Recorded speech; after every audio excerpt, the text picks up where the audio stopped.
tried to argue, saying they didn't want to take sides or that she would realize her mistakes. I told them that was not good enough. After a few intense talks, they finally understood I was serious. Now, if one of them tries to talk to me, I either turn away or walk off. I think they finally got the message. The few friends I still kept close understood and made sure not to mention her. If they did accidentally, I would excuse myself and leave. It had been 6 months. The paperwork was filed. My offer for a fair split was on the table and it was almost done. But she was fighting it hard. We tried mediation, but it ended when neither of us would agree. They spent most of the time talking to her, trying to show her that she was getting a good deal. Then she suggested we go to counseling.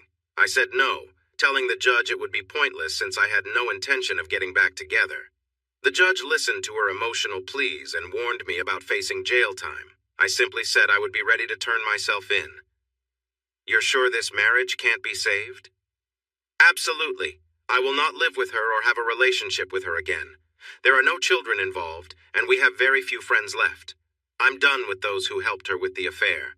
Divorcing her will barely make a difference in my life. Is that clear? I might have exaggerated a bit, and she decided to test me. I ended up spending 3 weekends in jail before she understood I was serious and dropped the idea of counseling. There was a strong purpose in the eyes of the women who came in. The men looked uneasy. I knew they didn't just show up by chance. The bar was far from their usual spot. I told my favorite bartender here that I preferred the people I met in this bar. She was sharp, in her mid-40s, and seemed to have seen it all. Over a few drinks, she got me to share my story bit by bit. She had been married to the same man for 21 years, and they owned the bar together. What I loved most about her was that she never shared her thoughts, even when I could tell she wanted to. One night, I finally told her to speak up. I made it clear that this was a one-time chance, so she could stop wondering about it. After I finished, she just looked at me for a moment. I've only heard your side of the story. It might be made up, but I don't think so. You might have been right to leave, but maybe you should hear her side, too. I'm sure you've thought about what happened. It might help you, or it might just make you more upset. But people being who they are, it could be good for you to listen to her. It's your choice. That's all I have to say. Next beer is on me. I loved this woman. She was like a mother who would give you drinks if you promised to give her your keys first. She noticed something was wrong the moment my friends walked in and saw my serious face. Friends? She asked, looking at them. I'm not sure, I replied honestly. I guess I'll find out soon. Don't do anything rash, she warned. Just give me a look if you need me to get them out. It took them a few minutes to gather the courage to speak. Todd came over and stood next to me. Hey, Jace, how are you? I'm fine. My family's fine. Everyone is fine. Just get to the point, Todd. What do you want? My flat tone made him a little uneasy. Me and the guys, he gestured to his friends. We don't really want to be here, but Becky is upset about how things are between you two. She feels bad about it, and you won't forgive her. You remember being married, and they just won't let it go. So we found out where you were, and here we are. Will you talk to them? If I say no, should I tell them to leave me alone? He turned a little red but pushed on. It would probably hurt their feelings and they'd keep bothering you anyway. Please, Jace. I let him wait for a moment. Okay, but remember what I said to Jeff and Angela? That still stands. If I do this, we're done. Don't look for me again, got it? I could see a flash of anger on his face, but I didn't care. I understand. Wow, you've really changed. Will you just talk to them? Yes, but let me ask you something first. If it were your wife in a similar situation, would you just let it go? He smirked. That won't happen. She loves me. Right. Becky said the same thing once. Still didn't stop her, did it? His expression changed as I continued. First, go and tell Sandy and George what I said, then have them come over here and let me know they understand. They might not be as easy to push around as you are. Then tell the girls I'll give them 10 minutes. No more. They need to be sure about what they say right away because they won't get another chance. I thought I could enjoy another beer in that time. I turned away, not wanting to talk anymore. He stood there for a moment looking down before heading back to his friends. I saw in the mirror that their conversation got intense. Sandy raised his hands and came over to me. I've always liked you, Jace. You don't deserve this. I feel a bit embarrassed by the whole situation and I'm done with it. I'm sorry for bothering you, but Tina is set in her ways. We're going to discuss this on the way home. I can't deal with her meddling anymore. I guess this is goodbye. He offered his hand. I shook it. Goodbye, Sandy. You're a good guy. If I ever come back, maybe I'll look you up, but not Tina. George never really liked me, so he didn't care. The women were watching me closely. I made them wait a bit before I took a deep breath and walked into their space. I sat down, and they began to talk. I raised my hand, took out my phone, and set a timer for 10 minutes. I could tell that annoyed them. Okay, you're on the clock, go. Tina rolled her eyes. Really, Jace? A timer? 9 minutes and 49 seconds, I replied. They spoke over each other for a moment until they noticed their mistake and looked at Carrie. She seemed to be the main speaker. I know this might not be our place, but... I hit the table hard with my hand, interrupting her. Finally, someone gets it. You're right, it's none of your business and you should stay out of it. But you can't help yourselves, can you? You want to give me advice because you're our friends, right? Where were you when she was with someone else? Where was your concern for me then? One word from any of you could have saved me a lot of pain, and we wouldn't even be here now. But when I think back, I don't remember any of our so-called friends speaking up. In fact, many of you helped her cover it up. Forget that. Forget this. Just forget it. Let me reset the timer. They all sat there shocked before Carrie broke the silence. She sounded frustrated. Jace, please, it was a mistake. She didn't mean for this to happen. We didn't know how to respond. She's upset.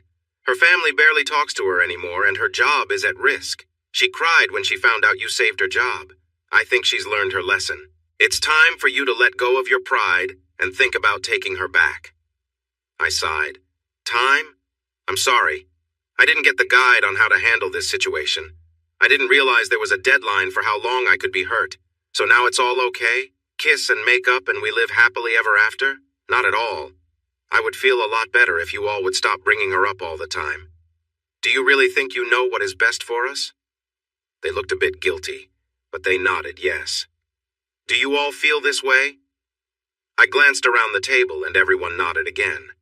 They talked for a few more seconds, but I interrupted them. Hold on, let's take a break from this for a moment.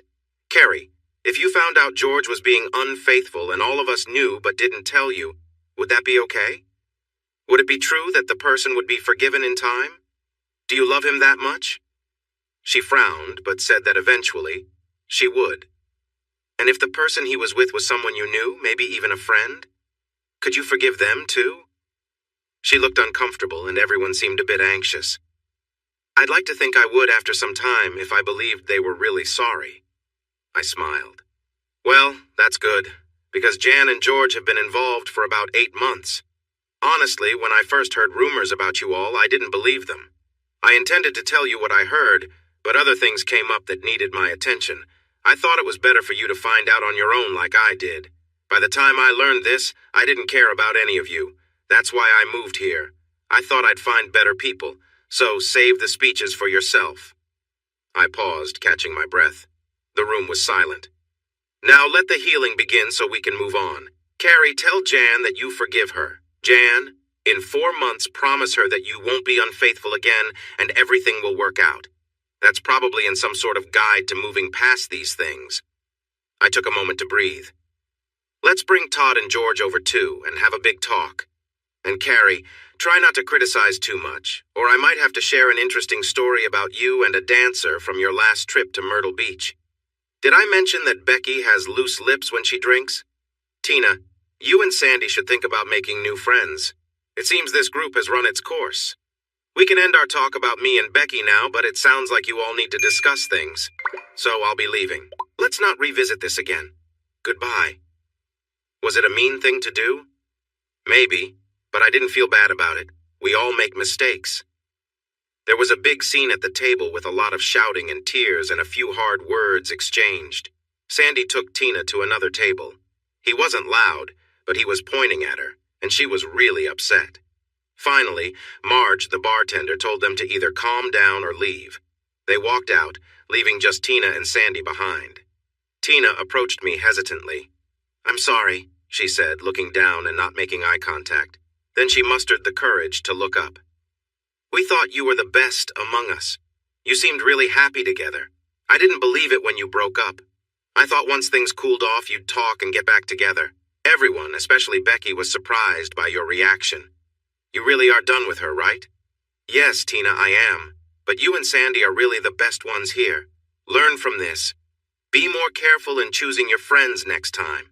Now go home. Care for each other. And remember what happened with me and Becky. You can never be sure how someone will respond to hurt. Maybe we'll meet again someday." Sandy apologized again and they left, holding hands. Marge watched them go. They seem like a nice couple. The others, though, I'm not so sure about. I think divorce courts might be busier soon in your hometown. I nodded in agreement, then handed her my keys and gave her $30 for a cab before switching to whiskey. I was just as surprised as they were by my reaction. I like to think I'm a decent guy. I still do. But you never know how someone will act when faced with stress and betrayal. My deep feelings for her only made the hurt worse. At first, I wasn't really interested in Becky. She was a bit too flirty and seemed unpredictable. We didn't date for the first 2 years I knew her. She was the best friend of my business partner's wife. Cindy was always trying to set us up. "Please stop, Sin. We just don't click like that." "That's not true. I know she likes you. You'd be good for her." One evening, a bit tipsy, I smiled and kissed her cheek. "But dear Sin, would she be good for me?" She dropped the subject for about 6 months. Then Alan, my partner, asked me for a favor. "Jace, I hate to ask this now, but Cindy, Becky, and her date are going to the theater tomorrow. The touring show of Mamma Mia. I know how much you love musicals, and Becky just had a big fight with her boyfriend. Can you come with us and keep her company?" I thought it over. "I don't think so, Al. I'm not sure I'd enjoy it if she's upset. And you're the one who picked the show. You've been talking about it for weeks. By the way, have you chosen which outfit to wear? It's after Labor Day, so leave the white shoes behind. Maybe go with the black ones. It might cheer Cindy up." We both laughed and got back to work. Later that evening, Cindy called me. "Please, Jace, she really needs someone right now. She could use the company of a nice man. But I don't want to be around an emotional woman. She'll be fine, I promise. Please." I sighed. "Okay, but only because I want to see the show. Just tell Alan you'll reward him if he's good. He'll get it." "You jerk. Now I have to buy some scented lotion on the way home. Cherry flavor if they have it." We laughed for a minute as I tried to imagine it. Alan was tall while Cindy was shorter. "Seriously, thanks. If tonight gets boring, I might have to get back at you. Now let's get to work." We had dinner first. Becky was calm, but not annoying. I really looked at her for the first time. She was tall, slender, and had beautiful hair that curled at her shoulders. Her face was nice, with bright brown eyes and a smile that seemed to say, "I want to be close." Overall, she was very appealing. The issue was, she knew it and used it. I had seen her charm a guy before, and he was left hanging when she walked away. We enjoyed the show, and the girls sang along to their favorite song in the parking lot. I looked at Al and smiled. We joined in, and soon half the parking lot was singing together. Later, we went to a smaller club I suggested. I liked dance clubs sometimes, but I also enjoyed being able to think and talk. It was the weekend, and there was a small band playing. They played light, mostly slow melodies, and a few couples were dancing. Alan looked at Cindy, and she pulled him out to dance. "Would you like to?" was all I got out before a lovely woman took me to the dance floor. It was slow and soft, a comfortable experience. "Thank you," she said quietly. "For what?" I asked, surprised. "For showing me that nice guys still exist. Cindy said to behave, so I did. I know you weren't excited to come, but I'm glad you did." "Me too," I admitted, realizing I meant it. "Whether you know it or not, you are a fantastic woman, Becky. If you tone down the flirting and focus on someone genuine, I think you'll be really happy. I'm not criticizing, I'm just sharing my thoughts from watching you." She smiled. "Thanks, I think. Do you really believe I'm a nice woman?" I smiled back. "When you choose to be. And by the way, you've got a great figure. Have you noticed I'm usually a step or two behind you when we're together?" She blushed and playfully hit my arm. "Thanks again, I think." As the song ended, we walked back, chatting and smiling. Cindy was sitting there, wide-eyed. "What were you two talking about?" How Jace says I'm a good woman most of the time and how great I look. Alan nearly spit out his drink and Cindy laughed. I glanced over at him. What? Don't tell me you've never noticed? Cindy looked at him with suspicion. What about me, honey? He seemed unsure how to respond when I jumped in. You do look good, Cindy, but it's not the same. If it makes you feel better, you're really pretty in another way. Both women stared at me like I was silly for saying that.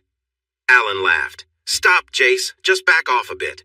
Honey, you do look great, and you outshine Becky in some ways, but it's you I love, and that's what matters to me. Nice save, Alan, I thought, remembering how good he was at talking to people. Becky just smiled, turned, and playfully shook her hips. I wished I had a camera that night. Not to be outdone, Cindy playfully pulled my head down, nearly burying my face. We all laughed so much we were in tears, had another drink, and danced 3 more times.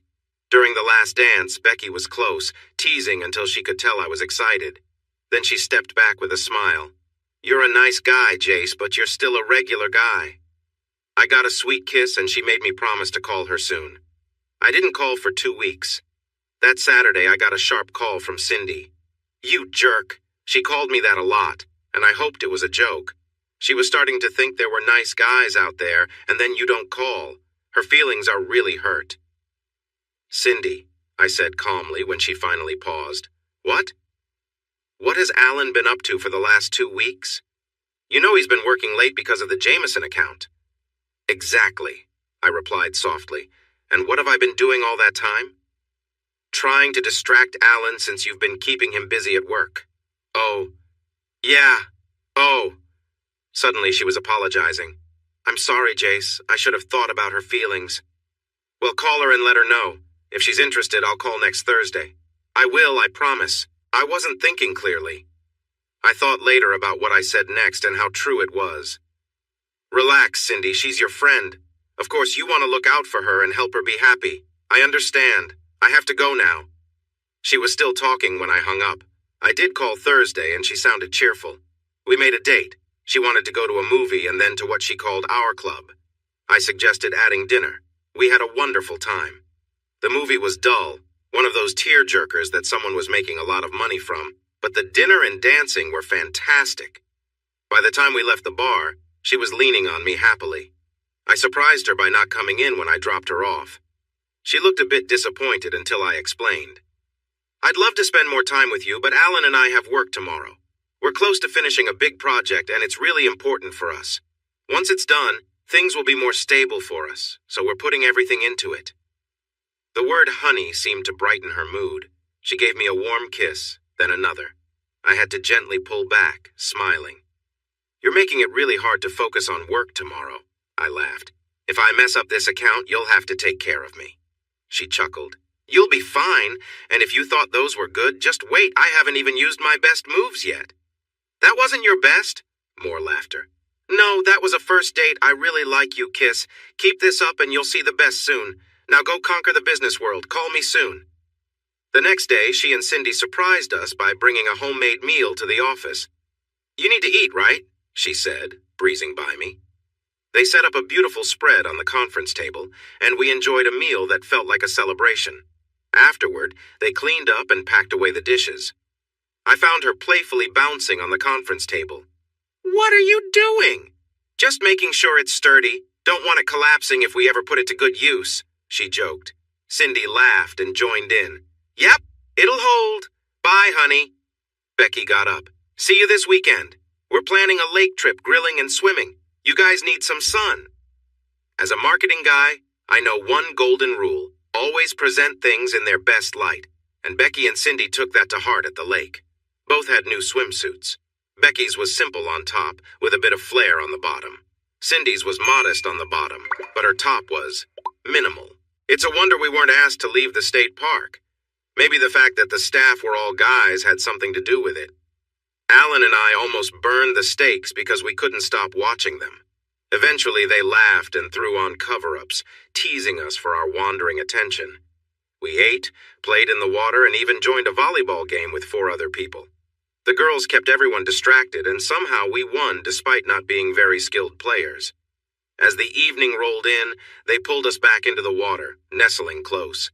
We were laughing and splashing around when they playfully splashed us and then dove under the water, popping back up with huge grins.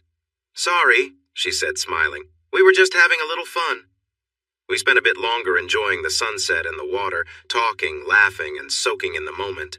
She curled up a bit, and soon I had my fingers gently moving. "Faster," she whispered.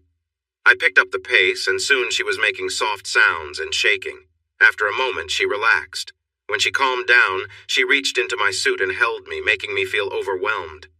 I glanced over at Cindy and Alan. She was completely bare, and her figure would occasionally show above the water as she moved. I couldn't see her hands either. "Could you grab my cover?" she asked. "Aren't you going to put your—" She placed her fingers on my lips to quiet me. "No, I plan to leave a mark on your seat on the way back. Want to complain?" "Not at all. I should get Cindy's cover, too. That's her top, right, out there beyond the safety line?" Cindy squeaked when she noticed it. Becky teased her, telling her she had to retrieve her cover while Alan just smiled. Finally, she tossed it to her. Cindy's looked much lighter than Becky's, and it was entertaining watching her emerge from the water. I heard a gasp and turned around. 3 teenage boys, carrying their things, stood frozen like they couldn't believe what they saw. Cindy grinned, stretched, pulling her figure into view, and asked Alan for a towel. Not to be outdone, Becky bent over to pick one up, giving it to her while showing a little of herself. "Good night, boys. Maybe we'll see you next week," they said as they walked to the car. We followed, enjoying the moment and laughing. That night will always stay in my memory. Even now, despite my heartbreak, I still think back on it fondly. We almost broke the bed. She seemed to enjoy every moment and got really excited during our time together. I still remember how close I felt to her.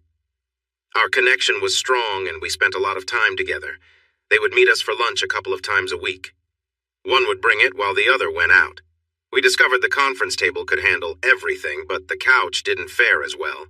We had to replace it after Alan and Cindy had lunch there one day. We were planning on moving in together, but then we hit a bump in the road. Looking back, it was a sign I should have noticed. We finally got the account we had wanted for so long. It meant many long hours until we could hire someone. I usually worked longer than Alan so he could spend more time with Cindy.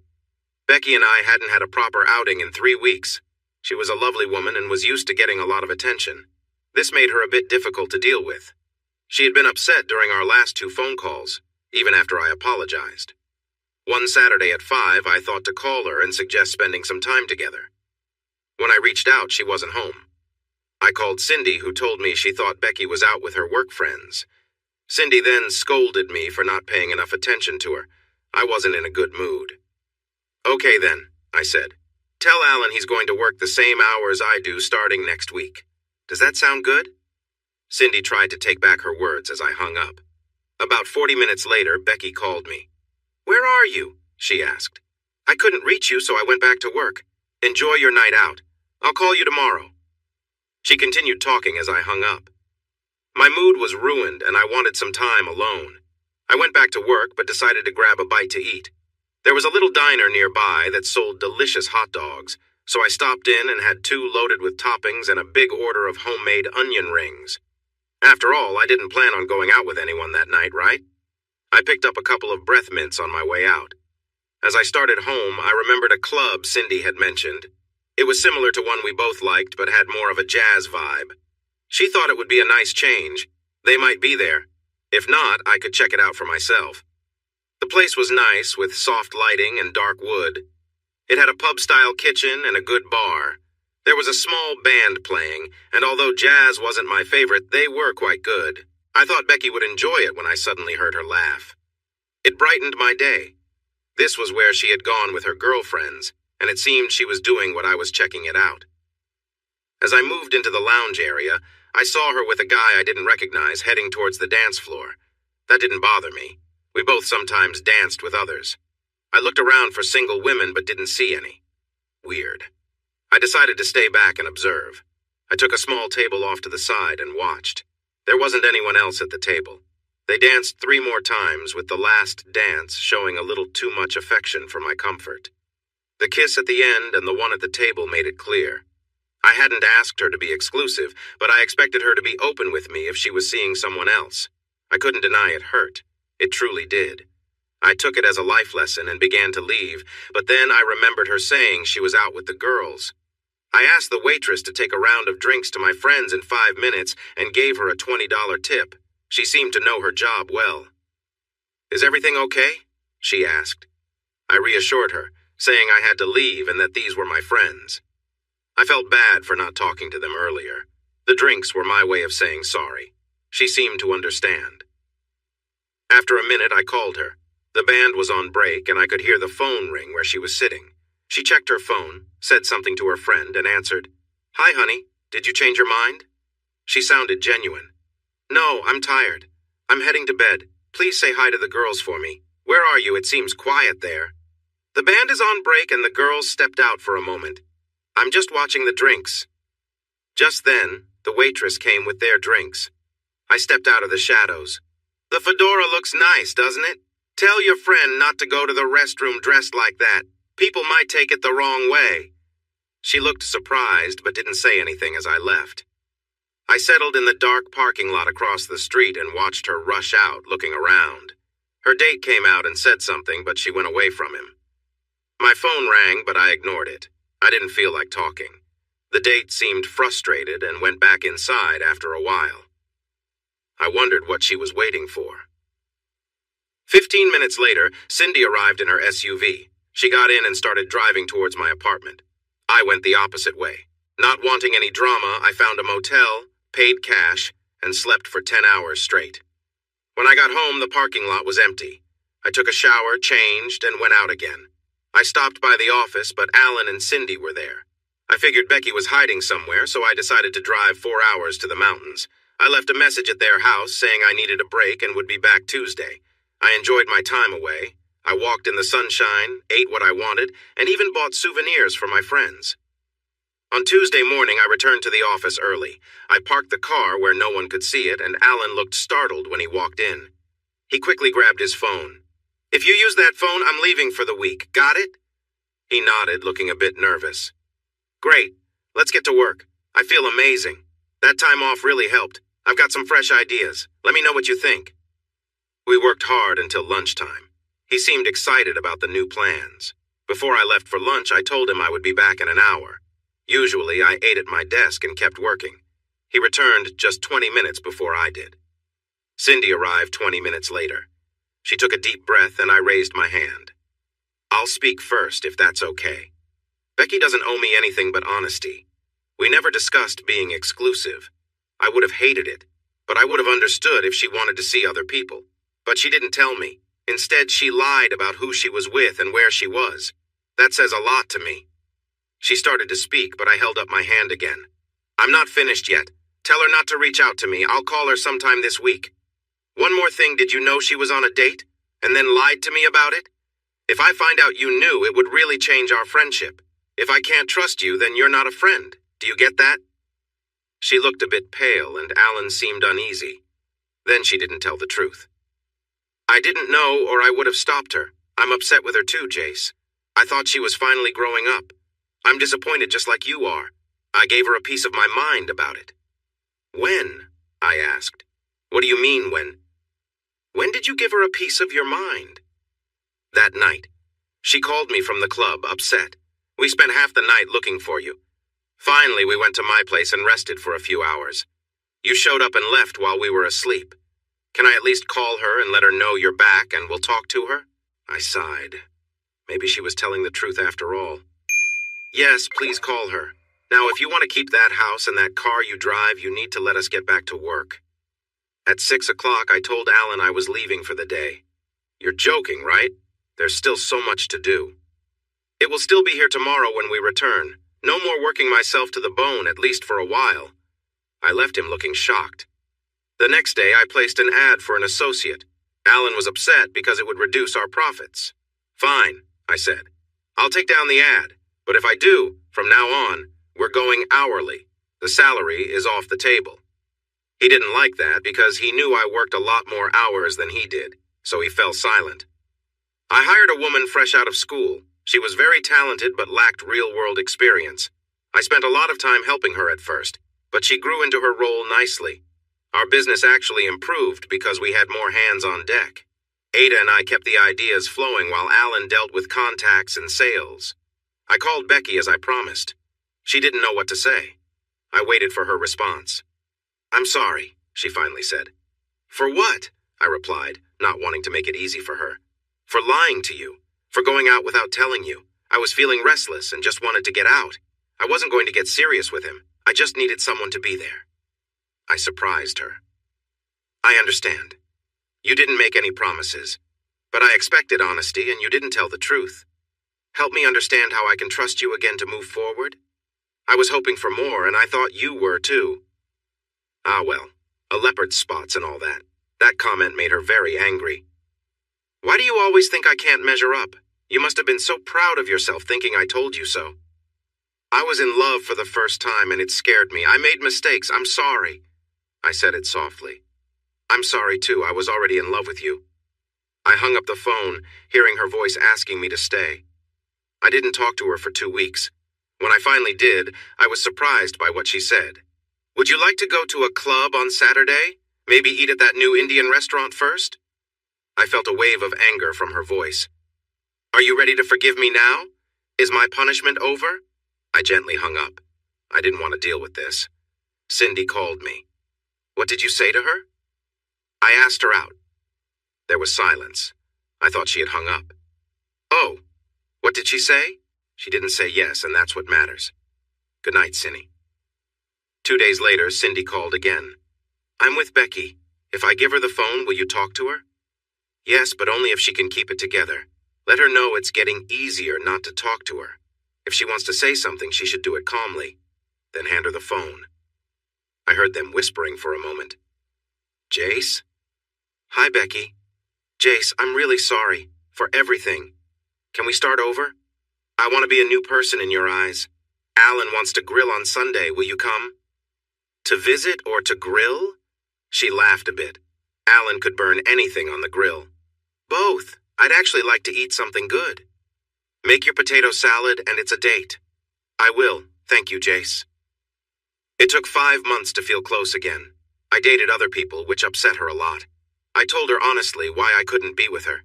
She bit her lip, clearly holding back her feelings. When we decided to get closer, we had an important talk. "If we become closer, it's just us, no one else. Do you get it? If I hear about you going out with friends from anyone except you, it's over. There won't be another chance. I won't check up on you, you're on your own. If you mess up, it's on you." She agreed a bit too quickly for my liking. "I want you to really think this through. I mean long term. Don't rush to answer. I need to get tested before we move forward. I don't want to bring anything into this." For the first time, she understood I had been with other people. I saw her fighting back tears. "All right, I haven't been with anyone since you, but I'll do the same." And I already know the answer. A week later, we exchanged clean health checkups and keys to our apartment. My time with Beck was always exciting, but the welcome back was almost too much. I felt worn out and even dozed off at work 2 times. Alan mentioned something to Cindy, and she told Becky to let me rest sometimes if she wanted to keep her place. She agreed, though not very happily. I still worked long hours, but not like before. This experience taught me to focus on what really mattered. We had been living together for 8 months when I called her at work. "Can you get off this afternoon? I wouldn't ask, but it's really important." She agreed right away, so I picked her up and handed her a snack bag. "Sorry, this will have to keep you until dinner." I didn't tell her what it was about. We drove to a nice neighborhood and pulled into a driveway. There was a for sale sign outside and a realtor was waiting. "Is this your wife?" she asked politely. "Maybe," I said. "I'll know by the end of the day." Becky gave me a puzzled look. "Well, let's take a look, shall we, dear?" Men often don't understand what's really important in a house. They focus on structure, but they miss the comfort and possibilities. She kept chatting while showing Becky the house. 3 bedrooms, a big yard, and a small patio. "Excuse me for just a moment while we talk privately, will you?" she said to the realtor before pulling me into the living room. "Look, honey, a fireplace." She wasn't going to get sidetracked. She pushed me against the mantel. "What's going on here?" "Really, Beck? Isn't it obvious? We're house hunting. I don't want to start our married life in an apartment. Plus, we'll need more space for kids when the time comes.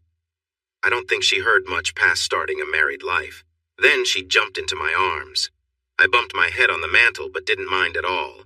Then she cried, then giggled, then got serious. "Where's my ring?" "I haven't picked it out yet. I thought we could choose it together." The realtor came looking for us and overheard. She laughed. "What did I tell you, dear? Clueless. Honestly, if we didn't help them, I think the whole thing would fail. Are you ready to look at more houses?" "Ready?" She practically pulled both of us along. I just sat back while they discussed locations, schools, and shopping. I stopped paying attention after a few minutes. We checked out 4 more houses before going back to our car. She wanted to see that last one again. In the living room, she looked at the mantel, smiled, and said, "This one." It took a week to complete all the paperwork. Our business was doing well. We had hired another team member, and Alan was training a new salesperson. With the large down payment I could make, we were able to move in less than a month. Of course, we didn't bring any of our old furniture. I let her go until she reached the patio and garage. "Mine," I said playfully. She laughed and agreed. I spent some money to set up an outdoor kitchen and living space. I even had a clay oven built. I loved it. We ended up cooking outside for 10 months each year and occasionally the other 2 months. Cindy felt a bit jealous, and before we knew it, new neighbors moved in just a block away.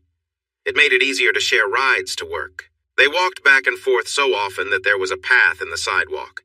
Things went well for 3 years. Cindy couldn't have kids, so they decided to adopt.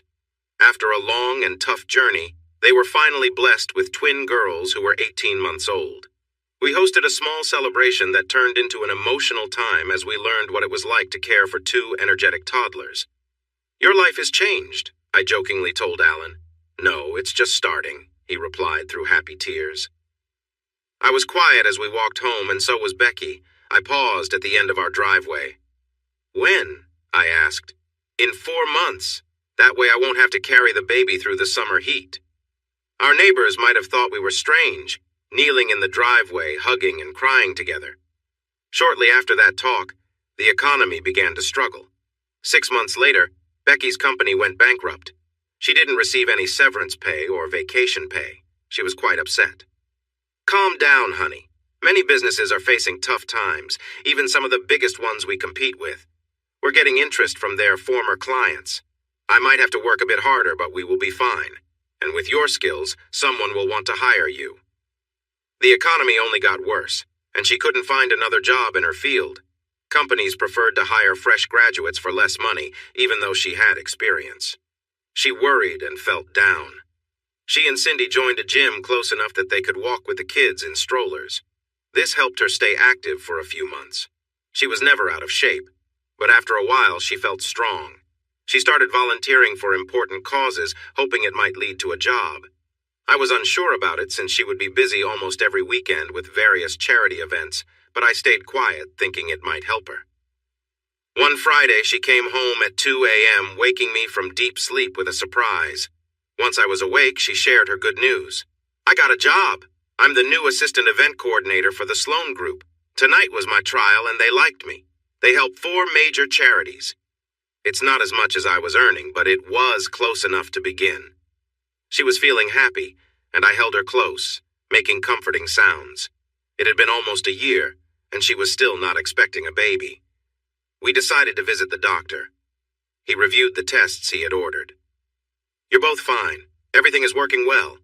There's no reason you shouldn't be expecting soon. I believe the stress from the economy might be affecting her. Just like animals have fewer babies when food is scarce or there are more predators around, women also have lower birth rates in stressful situations like during wars. Go home and practice. It will happen." But it didn't happen. The next day during lunch, she came to me. "Honey, can you do something for me?" "Of course, what do you need?" She hesitated for a moment. "I want to go back on birth control for another year. I need time to settle into my new job and make sure I won't lose it because of a pregnancy. Just 1 year, I promise." I felt a little relieved. The economy was still getting worse, and I didn't expect things to improve soon, so I agreed. We were working harder, trying to pick up the pieces left by failing companies. It was more challenging than ever. If we couldn't meet their budget, there was another agency nearby eager for work. Part of her job involved attending events to ensure everything went well. I joined whenever I could, but she increasingly went on her own. She reassured me not to worry since she was working. As the husband of someone important in the business, and a business owner myself, I was expected to support as many charities as I could. We chose 2 charities we thought were most deserving, and committed to helping them. Sometimes we even sent someone to represent our company at the events. Alan and Cindy went a few times, but he was very busy, so he stopped going. Slowly, the economy started to improve. I could see some hope ahead. Beck had been at her job for a year and had received a small promotion and raise. We began discussing starting a family again. I encouraged Ada and her husband to represent our company at events.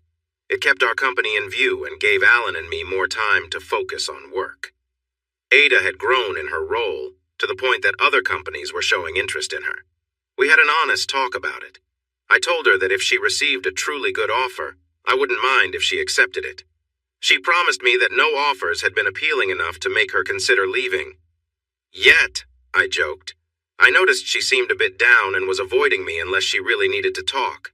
I thought she might have received a good offer. I decided to ask her about it. You haven't been yourself lately, Ada.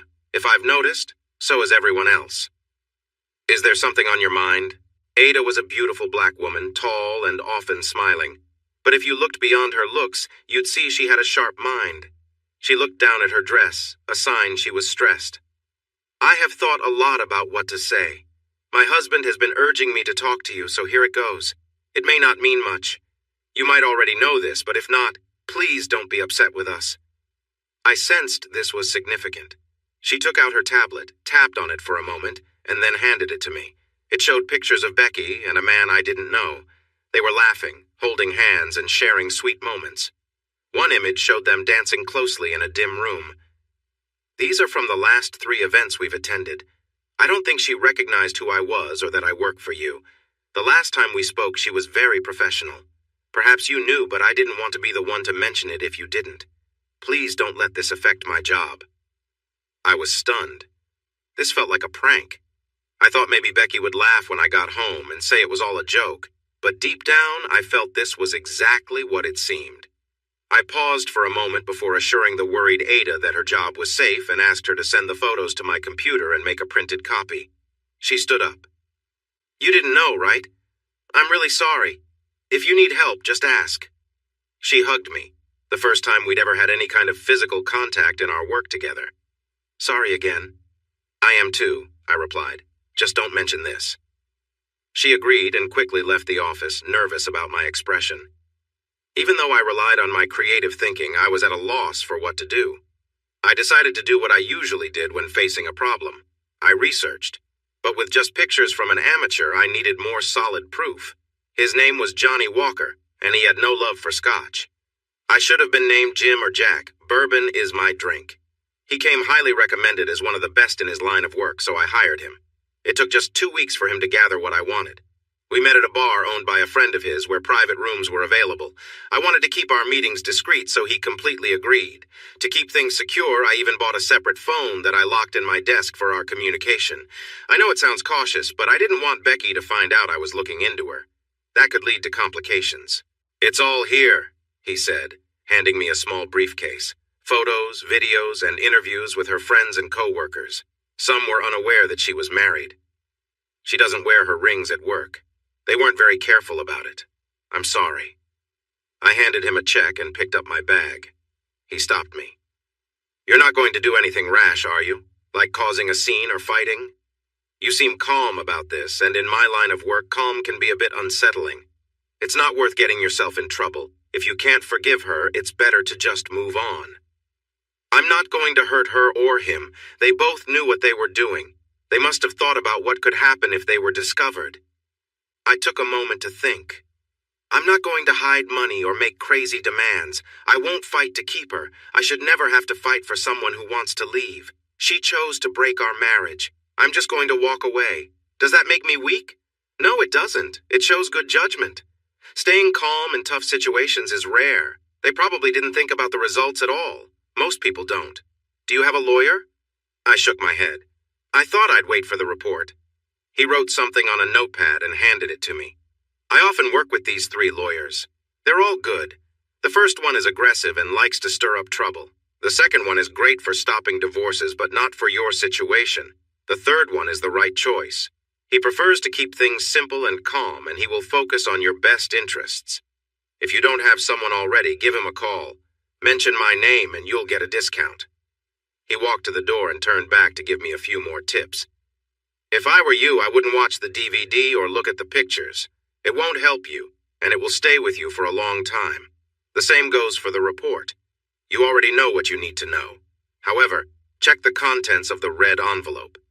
There's some interesting information about your friends and what they knew. And as you requested, we won't turn off the phone tap for another 2 weeks. Again, I advise against listening to it. Call if you need anything else. I took the bag to my office, took out the red envelope, and locked everything away in my file cabinet. I decided to follow his advice for now. I called the third lawyer on the list and arranged a meeting. Paul Whitfield ran a small firm with 3 partners. Their office was in an old building with beautiful moldings, tall ceilings, and ceiling fans. He noticed me looking around and smiled. "We own this building. I insisted we keep the fans. They add character." I liked him right away. He relaxed during our meeting, and by the end I felt I had found a divorce lawyer I could trust. He agreed with the friendly separation and mentioned he could get a better deal. This was not an easy place for such matters, but it should help everyone if she didn't resist. Do you think she will? I honestly have no idea what she is thinking or doing. When can we file? Thursday or Friday, whichever you prefer. I considered my options. Can we do it on Saturday evening? He raised an eyebrow. This won't lead to anything messy, will it? I smiled for the first time. Maybe. Let's wait until Monday to serve her. She should be home by 7. Not at her workplace? No. Let her keep some dignity. Plus, if she loses her job, wouldn't I have to help her? Smart choice, he said with a smile, shaking my hand before switching back to business mode. Call me if you remember anything else you want to discuss. I appreciate your trust, even if it is upsetting. I'll call you just before she is served, if you'd like. I got organized. I looked around and found a nice 2-bedroom house in a nearby town. I considered an apartment, but I preferred houses. It would mean a 35-minute commute, but it was a quiet area, and I doubted she would look for me so far away. Reading the folder made me very upset to learn how many people I knew helped cover up her actions. Their time would come, especially 4 of them. I acted friendly at work and kept up appearances at home for the rest of the week. On Thursday, she seemed in a good mood, as if preparing for the weekend. By then, I felt distant from her. It wasn't completely cold, but it wasn't warm either. We both felt relief after the evening, and then I turned away from her. You seemed a little distracted tonight. Am I not enough for you anymore? She was trying to be playful, but I felt a hint of worry in her words. You've always meant a lot to me, Beck. I'm just tired. Let's sleep. I tried, but couldn't bring myself to cuddle, so I turned away and pretended to be asleep. She curled up next to me. Love you, honey. I didn't respond, still pretending. She probably realized I was faking, but she stayed quiet. Eventually, I could not take it anymore and walked into the gathering, which Paul called messy territory. I stood on the edge of the crowd watching. They held hands and exchanged a quick kiss now and then. The music started and I watched them dance. He was a much better dancer than I could ever be. I noticed little else. He wasn't taller or as fit as I was. My great aunt always said taste was subjective. As I moved closer, I stopped when I saw someone surprising. Cindy appeared right before them. They shared hugs and laughter. I wondered if Alan knew she was there. I felt like I was breaking through a crowd. When people saw my face, they quickly moved aside. Becky noticed the crowd shifting and turned to look me in the eyes, still holding his hand. She paused for a moment, trying to say something, and then let go of his hand. He smiled, looking pleased with himself, and held on. Is this your friend? He asked, finally releasing her hand. No, I hissed. Husband! He turned pale and took a couple of steps back. I glanced at Becky. Are you going to introduce us? Jace, it's not what it looks like, please. It's exactly what it looks like. My wife spending time with another man. I could say it nicer, but why bother? I could have called him names for what he's done. A guy who doesn't mind getting involved with a married woman. I was raising my voice, so I took a deep breath to calm myself. Becky's friend was trying to blend into the crowd. Many people were watching now. I called out to him, gathering even more attention. "Where do you think you're going? You can be with her but not stand by her when there's trouble? That says a lot about you, doesn't it? But don't worry, she's all yours now. I'm done with her." Becky was tugging on my arm, asking me to calm down and talk somewhere private. I pulled her hand away a bit too forcefully. "I know, Becky, I know. Don't try to explain. We're done, completely. You understand? I left you something on the dining room table. It should remind you of what we've shared." I looked at Cindy, who stood next to Becky looking scared. "And you? Don't ever speak to me again. If we're in the same room, stay as far from me as you can or just leave. But first, I want to know one thing. Did Alan know?" She lowered her head, which told me everything I needed to know. "Then let him know we aren't partners anymore. He can buy me out, or I'll sell my share." Things went downhill quickly. Becky called. Alan called. Cindy called, again and again. I didn't answer and deleted the messages. I kept my car in my small garage where the door was closed. I could walk to a grocery store and a bar. I didn't like the bar much, but the store was fine. I surprised Alan by showing up at the office on Monday. He started to speak, but I interrupted him. "I know you knew. Cindy almost told me, being the loyal friend she is. I won't forgive Cindy for helping her. And just to be clear, keeping it a secret was helping. Tell your wife to stay away from the office and from me. If she insists on being here, I won't. I can walk away from the business easily, Alan. That includes Becky, her new partner, or any of our so-called friends. Leave it alone." I had already contacted the police about getting protection orders. They advised me to consult my lawyer. By 9, Becky and Cindy were banging on my office door. I called Alan.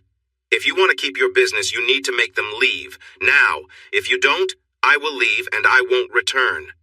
I could hear part of the argument through the door. Becky was refusing to go and Cindy was backing her up. Alan was trying to explain. "Please, girls, I'm begging you. This is his workplace too, and he has the right to run it how he wants. If you keep pushing, he could file for a restraining order and that won't be good. He's upset and told me he plans to sell his share of the business. If I don't buy it, he'll sell it to someone else. We can't afford that, Cindy. Not now. We're finally starting to succeed. He's the creative force behind the business and I just sell what he creates. This would ruin us, Cindy. Think of the children." Then I heard more murmuring and finally silence. He called again. "They've left. You can come out of the office now." "I think I'll stay in here. It's nice and quiet. You should go back to work and figure things out. And could you ask Ada to come in, please?" He started to plead again, but I hung up. "It's been an interesting few days. Want to hear about it?" she said, sitting down. My curiosity was piqued, so I nodded. "I was there, but you had forgotten, hadn't you? I was shocked when I saw you. Mac and I were trying to catch up to you, but you were too quick. Mac said he saw anger on your face. I know you scared a lot of people. After your speech and when you left, things got chaotic for a bit. Becky tried to follow you, but Cindy and the guy stopped her. I was nearby and heard Cindy tell her to give you some time to calm down. She was upset, saying if she didn't talk to you then, she wouldn't get another chance. By the time she got free, you were gone. Many customers left after the scene. I doubt the donations that night met expectations." She paused and looked at me. "Do you know his name?" "Yes, and I know his age, where he lives, what kind of car he drives, his background, and everything else a good private investigator would find." She shivered a little. "You're not going to be mean, are you?" "Yes," I said, and she looked worried. "I'll ignore him. Every time he turns a corner or hears a noise behind him, he'll think it's me. He'll be anxious for a while. Eventually, he'll realize I'm not interested in him at all, and that will be the worst insult I could give him." "What about your wife? They almost had to carry her out of there." I think she was starting to see how tough things were going to be. "I don't have a wife," I said, keeping a straight face. Then I smiled to make her feel better. "But if something happens and you end up single, I'll be like a politician ready for a deal. Not all white guys are bad." She smiled back. "I don't usually date outside my race, but for you, I might make an exception." We stood there and she hugged me. It felt nice. She leaned against my chest. I couldn't help but smile. She smiled back. "I'm I'm going to stop on the way home and buy an average-sized toy. I'll name it Jace for future fun." We laughed, hugged again, and finished working the rest of the afternoon. When I got outside, I found 2 envelopes on my bike seat, one from Cindy and one from Beck. I knew Alan was watching as I dropped them on the ground and walked away. I hadn't gone far when I spotted a familiar SUV behind me. I laughed quietly as I put on my helmet. Let the fun begin. I was riding my Yamaha Roadstar, a powerful bike. It was 2 years old and a great deal I had scored after it was repossessed. Beck loved riding it too, and we had spent many afternoons just cruising around and exploring. To keep them guessing, I made a quick right turn when the light changed. They were 2 cars back and stuck. I darted into a parking lot a few blocks down, waited for them to drive by, and went back the way I had come. They were probably still driving around in circles when I pulled into my garage. I carried a burner phone with me and left my regular phone locked in my desk drawer. I still used it for work and only kept my customers and lawyer in my contacts. Beck finally sent a registered letter which I signed for and then sent back unopened. My lawyer handled all the communication. "She's quite fiery," he said, "and uses a lot of strong words." She was living in the house and I was making half the payment. I told Paul to let her know the payments would stop 6 months after our divorce. During that time, I hoped to sell the house or she could buy me out. I knew that would be tough for her because she simply couldn't afford it. She refused to get a lawyer. Paul shrugged. "She doesn't have to, but you can bet the judge will encourage her to get one at the first hearing. That will be her first step to prolong things. She's not going to give up easily. I could see it in her eyes. I'm fine with running up the bill, but at some point, you need to talk to her. Or you could just forget it and withdraw the petition." He noticed my expression and raised his hands. "I didn't say go back to her. Just keep doing what you're doing and ignore her. It may take some time, but eventually she'll tire out and agree to the divorce. Let's wait until the hearing. Maybe she will see that she's wasting her time and start to act more reasonably." "Do you really believe that?" I felt a small spark of hope.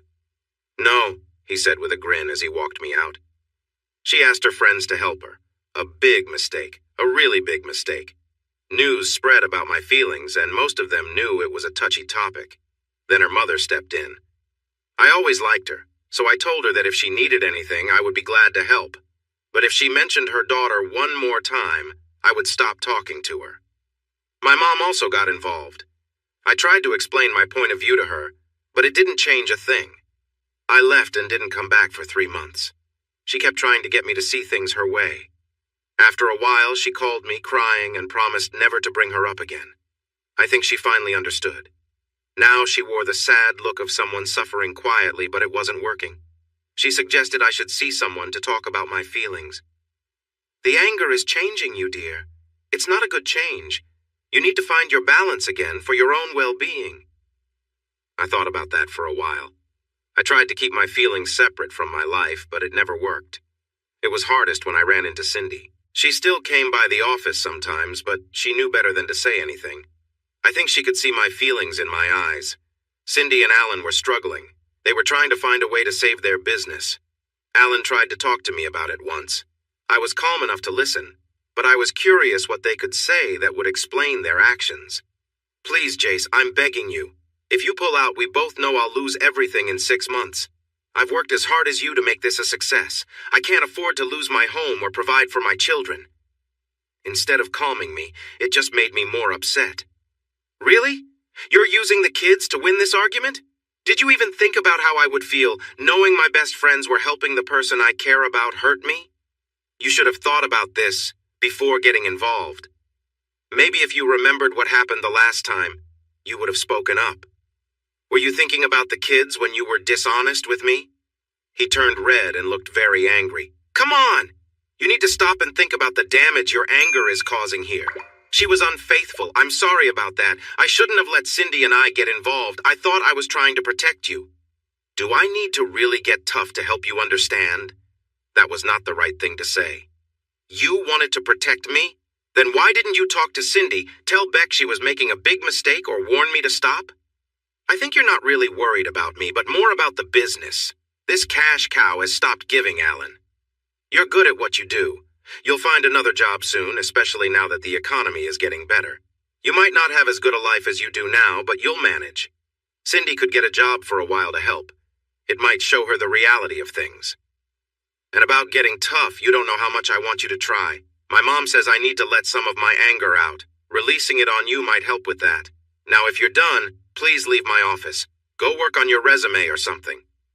Alan was much taller than me, and he outweighed me by quite a bit. But the one thing he didn't have was my anger. He grabbed me and turned me around, ready to say more, but I didn't let him. I swung without hesitation. I gave it all I had, putting all my pain and frustration into one punch. It landed right on his forehead. He fell down like a building collapsing. I stood above him, rubbing my knuckles. I think we're finished here. You can let yourself out and don't come back to this office unless I ask you to. The door was open, and Ben, our new salesman, was standing there with his mouth open. I think I'll work from home for the rest of the day. Can you help him up? It was 2 days before I returned. He had a concussion and looked like he had been in a fight with 2 black eyes. After that, we only communicated by email. The punch shocked me. My mom was right. I needed to talk to someone. Kathy Grimes was one of the best therapists I could find. It took 2 weeks for her to have an opening for me. She was about my age, very professional, and had a warm, friendly style. From the pictures on her wall, she seemed happily married with 2 kids who looked around 10 years old. Nice kids, I said, looking at the pictures. She smiled. Thanks. Do you have any? No, I sighed. I don't think that will ever be my path. Oh, in this line of work, I've learned to never say never. You're still young and there's plenty of time. Would you like to sit at the table or in a chair? Her office felt like a cozy living room. There was a plain wooden table in one corner, like ones you'd find in kitchens all over. The chairs were comfy, with cushions. Table. Good choice, she said with a smile. I find it's more relaxing. She brought a pitcher of water, a coffee pot, and a plate of cookies to the table before sitting down. Homemade, oatmeal raisin, from a secret family recipe that's just on the oatmeal box. Would you like water or coffee? After she poured the water, she got right to the point. First, can you tell me why you wanted to meet and what you aim to achieve from our sessions? I appreciated her directness. I'm going through a stressful time in my life, and it's causing me anger problems. I want to learn how to manage that anger. I'm tired of feeling this way. I don't even like who I've become. That's a clear start. Now the big questions. What is making you so angry? Can it be fixed? Do you want to fix it, or do you wish to move on? For the next 90 minutes, I shared my story, my past, the time I spent in a relationship, my marriage, and the pain that followed. I spoke about how much I loved her and how deeply I felt hurt. She listened attentively, jotting down notes and asking questions now and then. When I finished, the session was over. You've given me a lot to think about. I'll review our conversation before we meet next week. Same time next week, okay? If you ever feel overwhelmed with anger, call me and I will do my best to fit you in. Would you like me to suggest something to help you feel calmer? Thanks, but no. See you next week. I had been going for a month and was starting to feel better when she asked if she could share some thoughts. You're a good person, Jace. In a difficult situation. You've been hurt badly, and the sense of betrayal is huge. That's why you react so strongly when your wife's name comes up. I see this kind of thing often, and your level of betrayal is like nothing I've encountered before. It's consuming you, and you might not fully understand it. My take is, you still have feelings for your wife. She raised her hand before I could reply. That doesn't mean you want to be back together. The fact that your friends have either supported her or ignored what happened only makes things worse. When they tell you to just move on and forgive, it only keeps the pain fresh. In the end, you need to ask yourself if you would be happier with her or without her. I thought for a moment. It's tough either way. She has let me down before. If I take her back, even with promises, she might think I would forgive her again if she makes the same mistakes. I can't risk that. I couldn't handle going through it again. I paused and she gave me the space to think. So I guess that's it for us. I still have feelings for her, but love isn't the main issue. Trust is what's really broken. I don't see a way to trust her again, and that says it all. And about our so-called friends? I understand why some would hesitate to talk to me. It can be an awkward situation, but those who helped her, the ones who defended her and kept her secrets, they are no longer important to me. Looking back, I realized they were mostly her friends anyway. You probably know that I've always been more of a loner. I enjoy being around people, but I don't need to be with them all the time. I heard a song that said, "Being alone doesn't mean I'm lonely. That's how I feel." She nodded in agreement. I understand what you're going through. In my opinion, you should move forward with the divorce. But it's really important that you talk to her. If you don't, she'll keep hoping to win you back. You need to explain why that won't happen. If she can see that, she might stop fighting the divorce. You've mentioned your struggles with counseling, but you seem ready to consider it now, especially if it helps you get what you want faster. I can arrange a few sessions with both of you if you'd like. I can help keep things fair. It's entirely up to you, but that's my advice. I thought for a bit. I was exhausted. It needed to end. Perhaps if I went to counseling with her instead of resisting, she would finally get it and we could both move on. Do you think she'll agree? She nodded again. I'm almost sure she will. She will likely see it as a chance to share her side and convince you to come back. But I should warn you, it might be tough. I told her to go ahead and set it up. I've been hurting since it all started. A little more won't break me. The hardest part was knowing she still loved me deeply. I realized this because I listened to her phone calls for a few weeks before I let Johnny disconnect the taps. In the first days after our split, she called me often. Even the messages I didn't listen to were hard to ignore. Most of her messages were filled with tears, asking me to talk and let her explain. After about 50 calls, it boiled down to one simple plea. Please talk to me, Jace. The chats she had with her friends were quite revealing, especially with Cindy. Oh man, we really messed up, didn't we? Yes, we did. I don't know what I was thinking, Cindy. What was I even doing? She laughed a little. You did it because it seemed exciting. You really thought you could have both sides without anyone finding out. I never thought he would either. I'm sorry Alan found out, but I knew he'd keep it quiet. He needs you too much. Honestly, we all need you. Did you hear he wants out of the partnership? He thinks if we acted like this in our personal lives, what are we doing in business? We need to reach out to him and win him back. We've got to fix this, Beck. The question is how. I see a lot of groveling ahead for us. Becky was quietly crying. I doubt anything can fix this mess, Sin. He's really angry. He left me a file full of proof with pictures and interviews. You'd be surprised how many were ready to turn against me. I can't believe how careless we were. Some of her friends were no better. Most discussed plans to get me in the same room with her, even mentioning extreme ideas. Many promised to talk to me. Their reports back to Becky were entertaining, though one friend was pretty blunt with her. I'm done.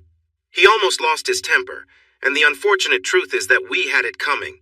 He asked my husband if I was okay with you having a secret and actually helping to cover it up.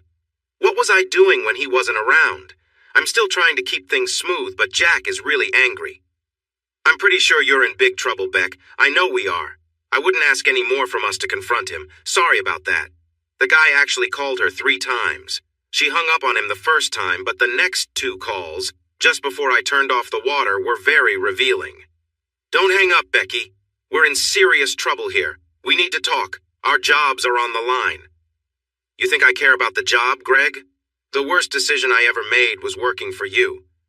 I could sense the annoyance in his voice. Get off your high horse. You practically begged for this job. It was my idea to have a secret, but you didn't hesitate once it was mentioned. Speaking of that, want to meet up? He's not coming back and you know it. The look in his eyes that night scared me. We could comfort each other, and he'd never know. She burst out. That's what we thought the first time, remember? How did that go? And if he's angry now, what do you think he'd do if he found out? No means no, Greg, not again. Calm down. It was just a suggestion. I have to face the board next week. Word about our little mistake has reached them. You'll probably get a call, too. We need to figure out how to handle this. She actually laughed. Handle this?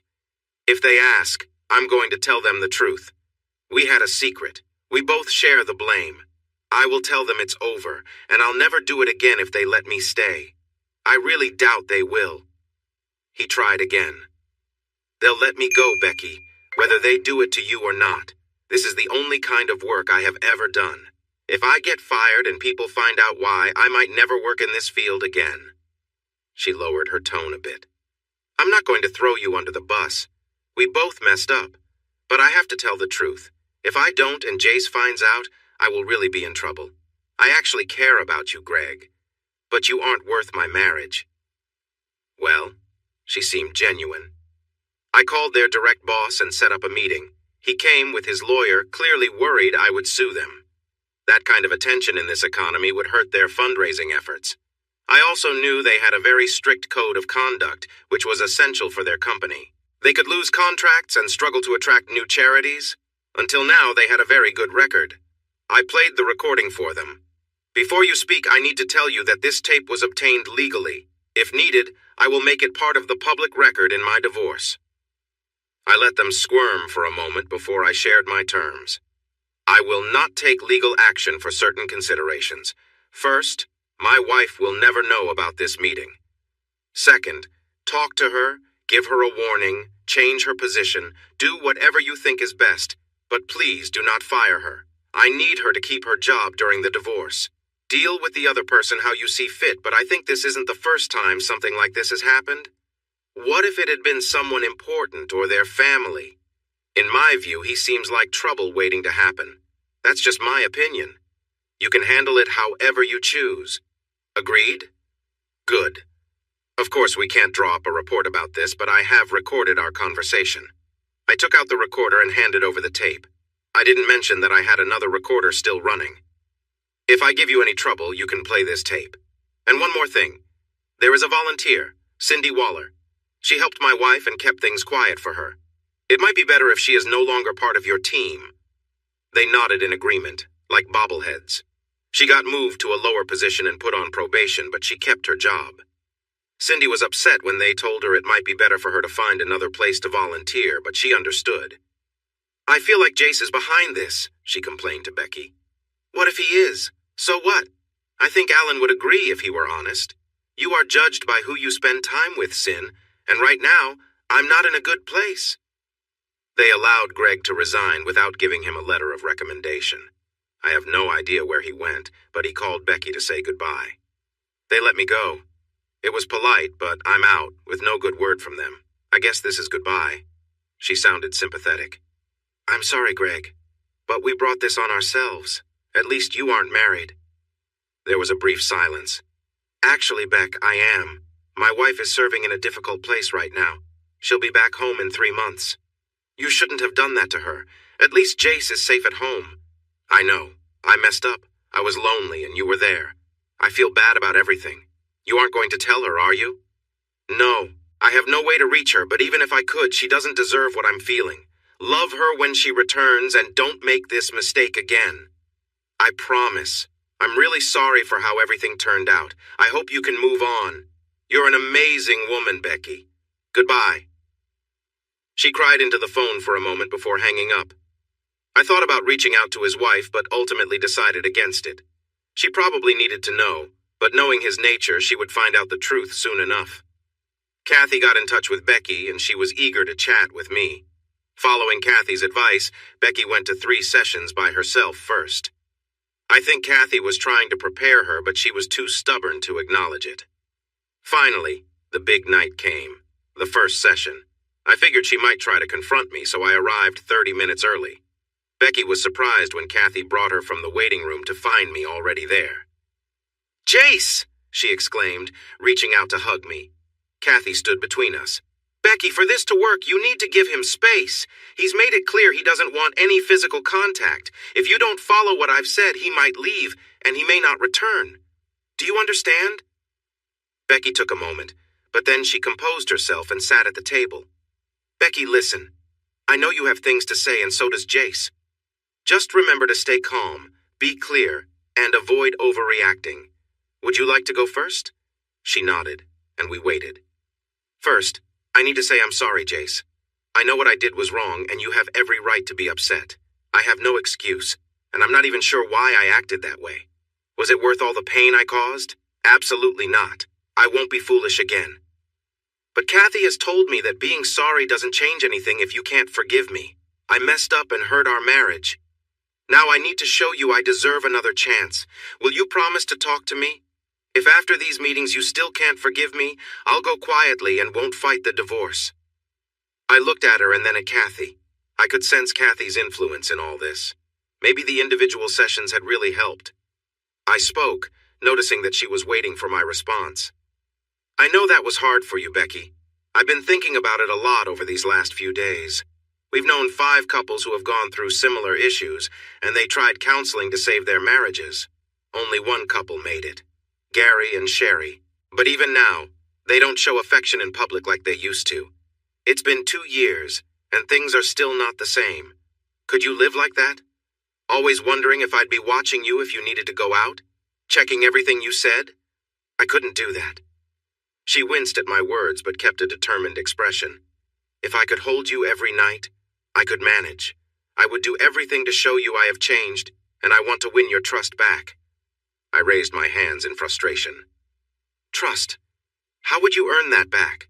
You went out with others when we were dating and didn't tell me. I should have seen that coming. Now, after all this time together, thinking about a family and our future, you've done it again. Did you feel lonely again? Were you bored while I was busy trying to build a better future for us?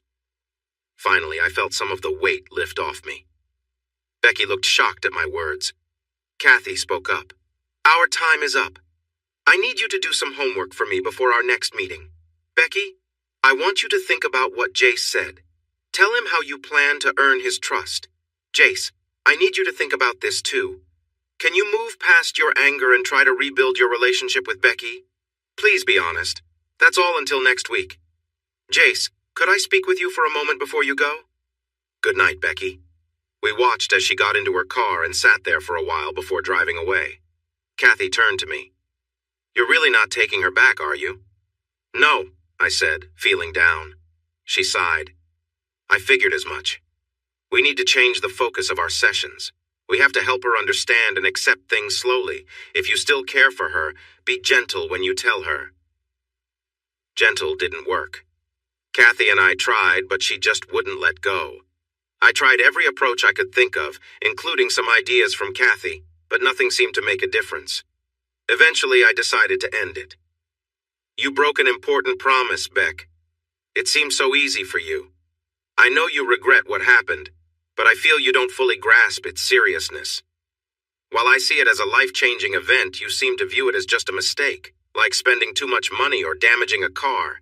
Didn't you feel anything when it happened? As usual, she didn't answer directly. Talk about feelings. You seem so cold. Give me one more chance, please.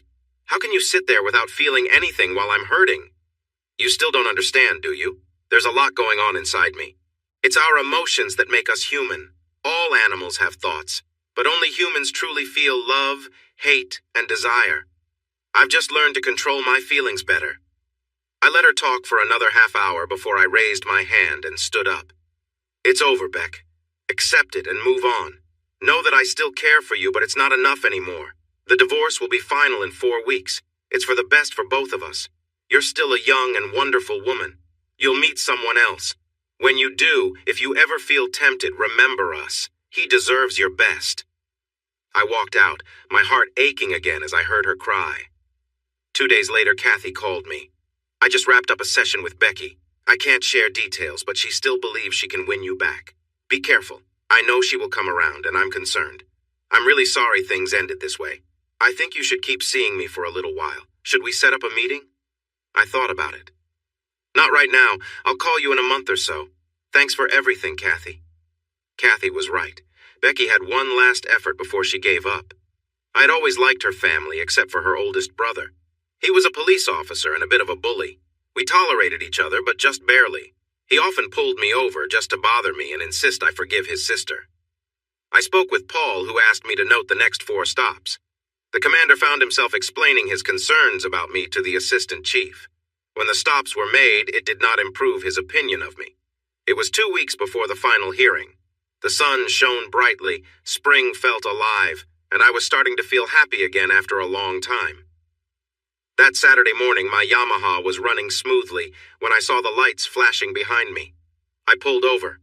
I was reaching for my license, not paying attention to the officer, when he suddenly had me in handcuffs and placed in the back of his car. When he stopped at a nearby park, he dragged me out as I complained and attached my handcuffs to a bench. He then took off the cuffs and connected Becky to me. You will listen now. I'll be back in 45 minutes. Make sure to smile, he said. Becky was upset and tried to comfort me, apologizing for the situation.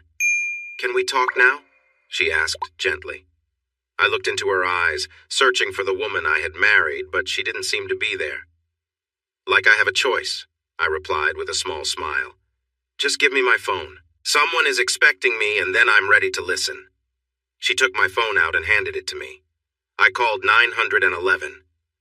911. What is your emergency? The operator asked. This is J.C. Gooding. I'm at Armstrong Park on the bench near the gazebo.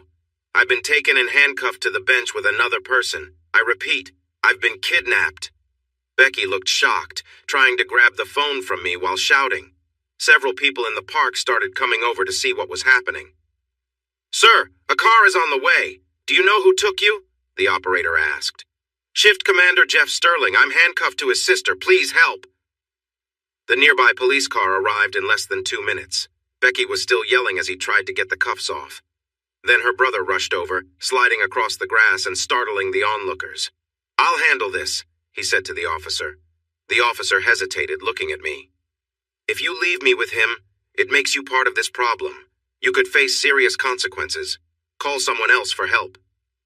He made the call, and soon 6 police cars surrounded us. No one was arrested as they continued their investigation, and I was allowed to go back to my motorcycle. Things escalated the next day. The officer had everything recorded on his dash cam. It showed me pulling over, him using the taser and cuffs, right up to when he put me into the car. I could have pressed charges for several offenses. Becky would have faced charges too. Paul was with me when we met with the district attorney to discuss what happened. My client is willing to make this simple for everyone. He won't press charges if the officer faces internal discipline, and his wife agrees to stay away from their final divorce hearing. It was their choice, but if they didn't accept the offer, I would pursue them with great determination, do you understand? They didn't have much choice. Their parents didn't want to see 2 of their 3 kids in trouble, so they took the deal. Her brother didn't escape without consequences. He faced setbacks at work, had to take the night shift, and was warned about his behavior. His chances for getting a better job were very slim. He couldn't leave because other companies wouldn't hire him. Finally, it was all over. I returned to my business and met a cheerful young woman who appreciated my kindness. She made me believe there was still good in the world, but I actually lost my friends, my business, and my partner. It took a long time before I felt ready to look at anyone else. My business struggled because everyone was aware of our problems and stopped giving us contracts. Fortunately, Ada received a job offer she deserved and took her trainee with her. Ben left not long after. The next month, when I entered the office, I found a note on the door. You win. Alan found another job and the paperwork is on your desk. Sign it and the company will be officially closed. Cindy had written the note, although she hadn't signed it. There was still a little money left, and after I got my share from selling the house, I was doing all right. I could take a year off if I wanted. Instead, I took 2 months, hopped on my motorcycle, and went exploring. I ended up 3 states away, in a beautiful city surrounded by mountains, where people were friendly and life felt easy. It was as if I had stepped into a simpler time, because everyone seemed so relaxed. I stayed there for 3 days, visiting attractions and gathering information. I checked out a few more towns, but none felt quite like that one, so I returned, booked a room for a week, and looked for a house. I saw some condos and apartments, but I really wanted a house with a nice yard. I found what I was looking for on my 3rd visit, a small cottage with 2 bedrooms, a large yard, and a stream at the back. It was quite a distance from the closest neighbor. I signed a lease for a year with the option to buy. Next, I searched for a job and found one at a small company that worked with growing businesses. They assigned me some smaller projects to test my skills. After 6 months, my boss wanted to talk. Jace, I had to tell him, was not short for Jason. My real name is John Charles. I was called JC until my sister changed it when she was little. She called me JC, which got shortened to Jace, and I had stopped trying to change it a long time ago. In his thoughtful Southern way, whenever the conversation was serious, he used both my names. John Charles, you have been doing excellent work. So good that I wondered why you were here. I checked your resume and everything you mentioned was accurate. I have a feeling you won't stay with us long, so I'm going to make good use of your time. I'm giving you a new project. A friend of mine owns a successful winery and wants to grow his business nationally. Go meet him, set up some meetings, and start brainstorming. This could benefit all of us. If I succeed, I want you on board." I felt pleased that he thought so highly of me. The vintner was a local who had spent 6 years in Italy learning about winemaking. He returned home to help his aging parents and took over their farm, using the north-facing slopes to grow vines he imported from Italy. He started small, gradually expanding his operation, and now leased 3 additional farms, doubling his land. He had won several awards for his sweet wines and aimed to enter the national market. He had already secured a distributor, but needed a marketing campaign to promote his product. I visited the winery for an anonymous wine tasting. Most of the wines were quite good, while a few weren't to my taste. Eventually, I introduced myself and asked for Mr. Edwards. He came in quickly, dressed for work on the farm. We shook hands, and he asked why I hadn't set an appointment. "I wanted to taste your wines, see how you operate, and brainstorm some ideas. I didn't expect you to drop everything for me, but I wanted you to know I stopped by to chat and make an appointment in person." "What do you think of my wines?" he asked, looking a bit anxious. "I liked most of them, but I'm no expert. I enjoyed them so much that I bought a mixed case to take home." While we spoke, an idea started forming in my mind. I couldn't wait to get back and develop it. However, Jack, he insisted on first names, had me follow him around for a while. He explained everything about the winery and the origins of the vines. I ended up spending 3 hours with him. In my free time, I explored the area, enjoying the winding mountain roads. I had some work done on my motorcycle that increased its power, and it could go fast when I pushed it. I also bought a well-used but reliable 4-wheel drive truck since winters could get quite snowy. I kept my car, a Dodge Dart, which was perfect for a single person.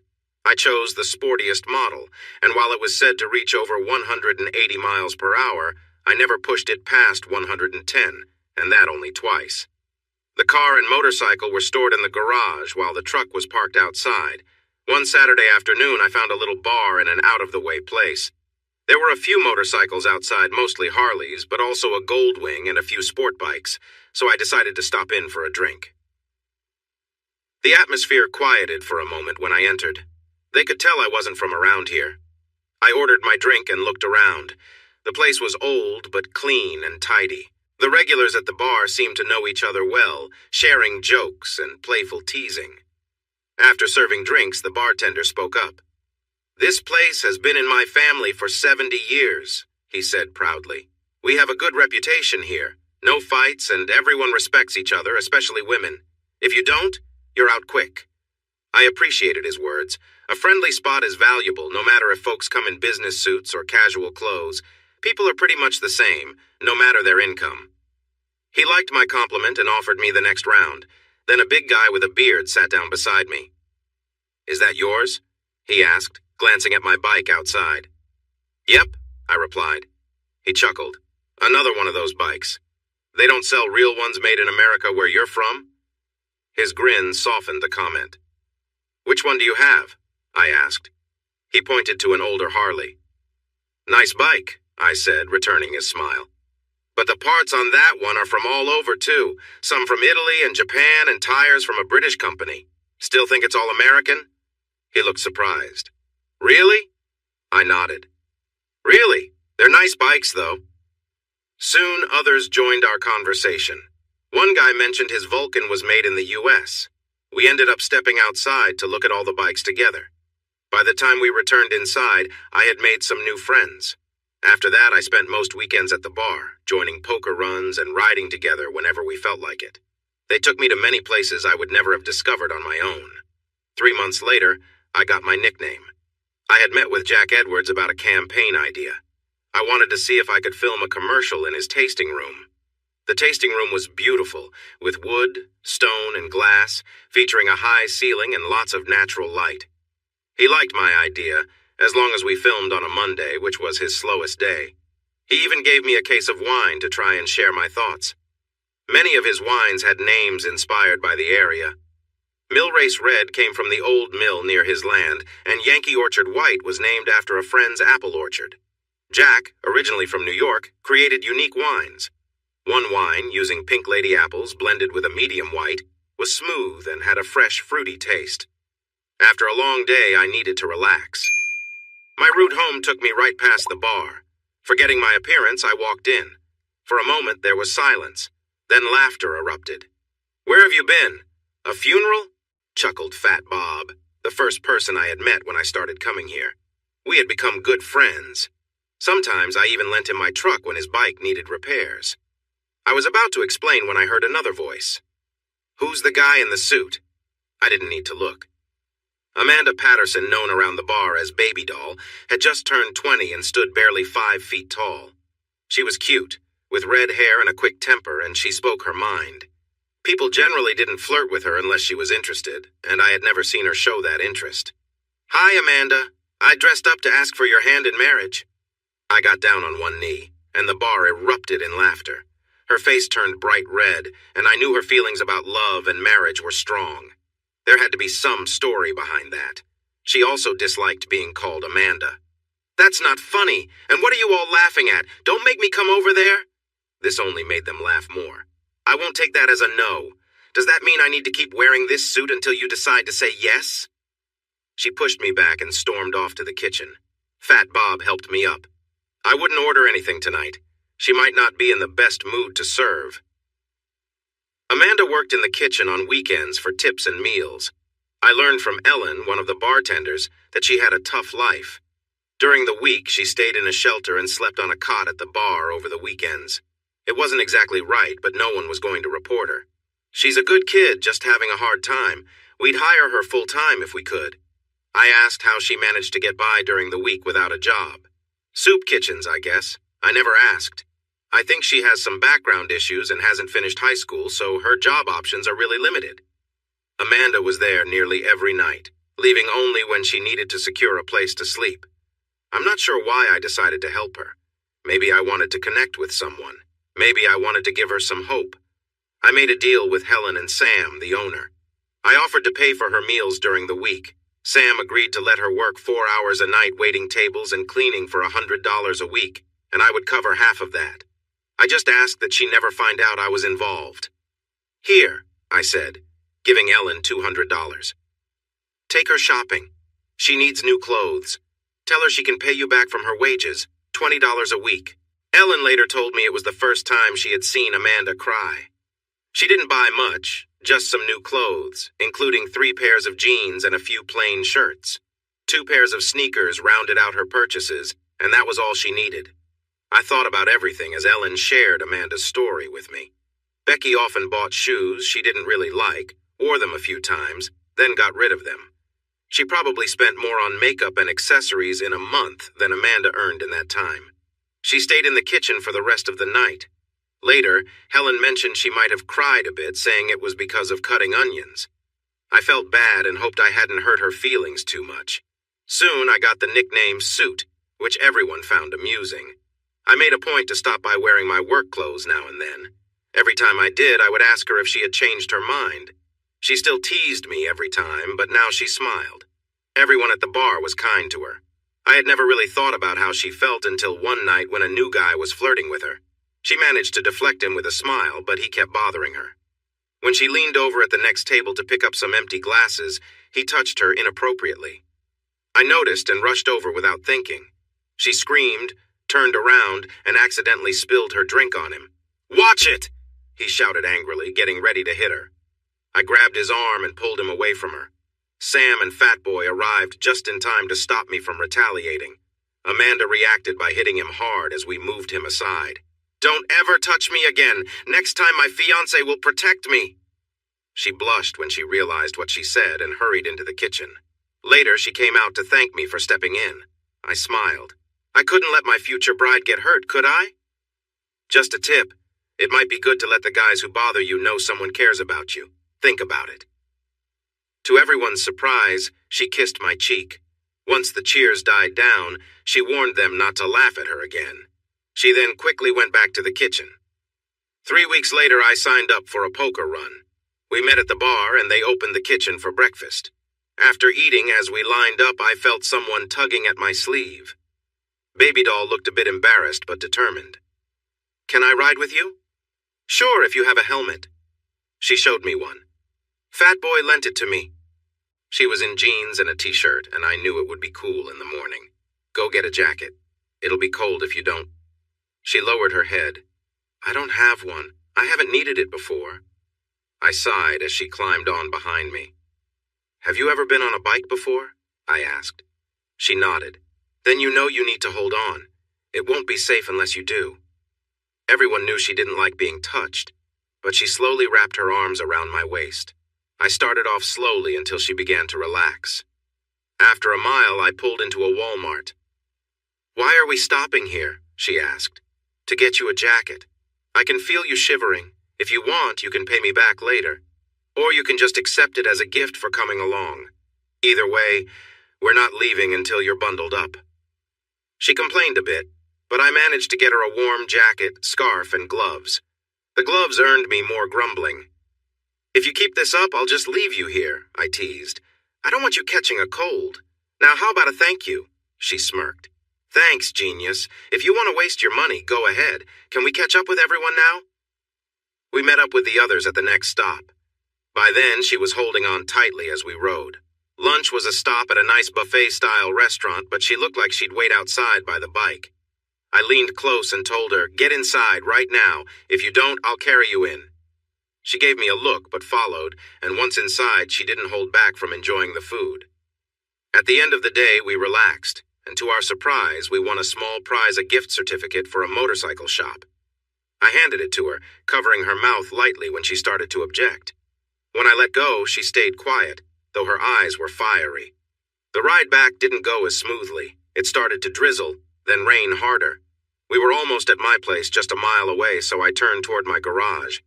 Once we were parked, she got off the bike, threw the coat, gloves, and scarf on the floor, and stormed off. She looked upset and had clearly misunderstood. You think just because you bought me a few things that means something more? She shouted angrily, turning away. It took me a moment to calm down. I hopped in my car and drove after her. I spotted her walking fast in the rain, already soaked. I pulled over just ahead of her. Get in the car, Amanda. Leave me alone, she said, trying to walk past.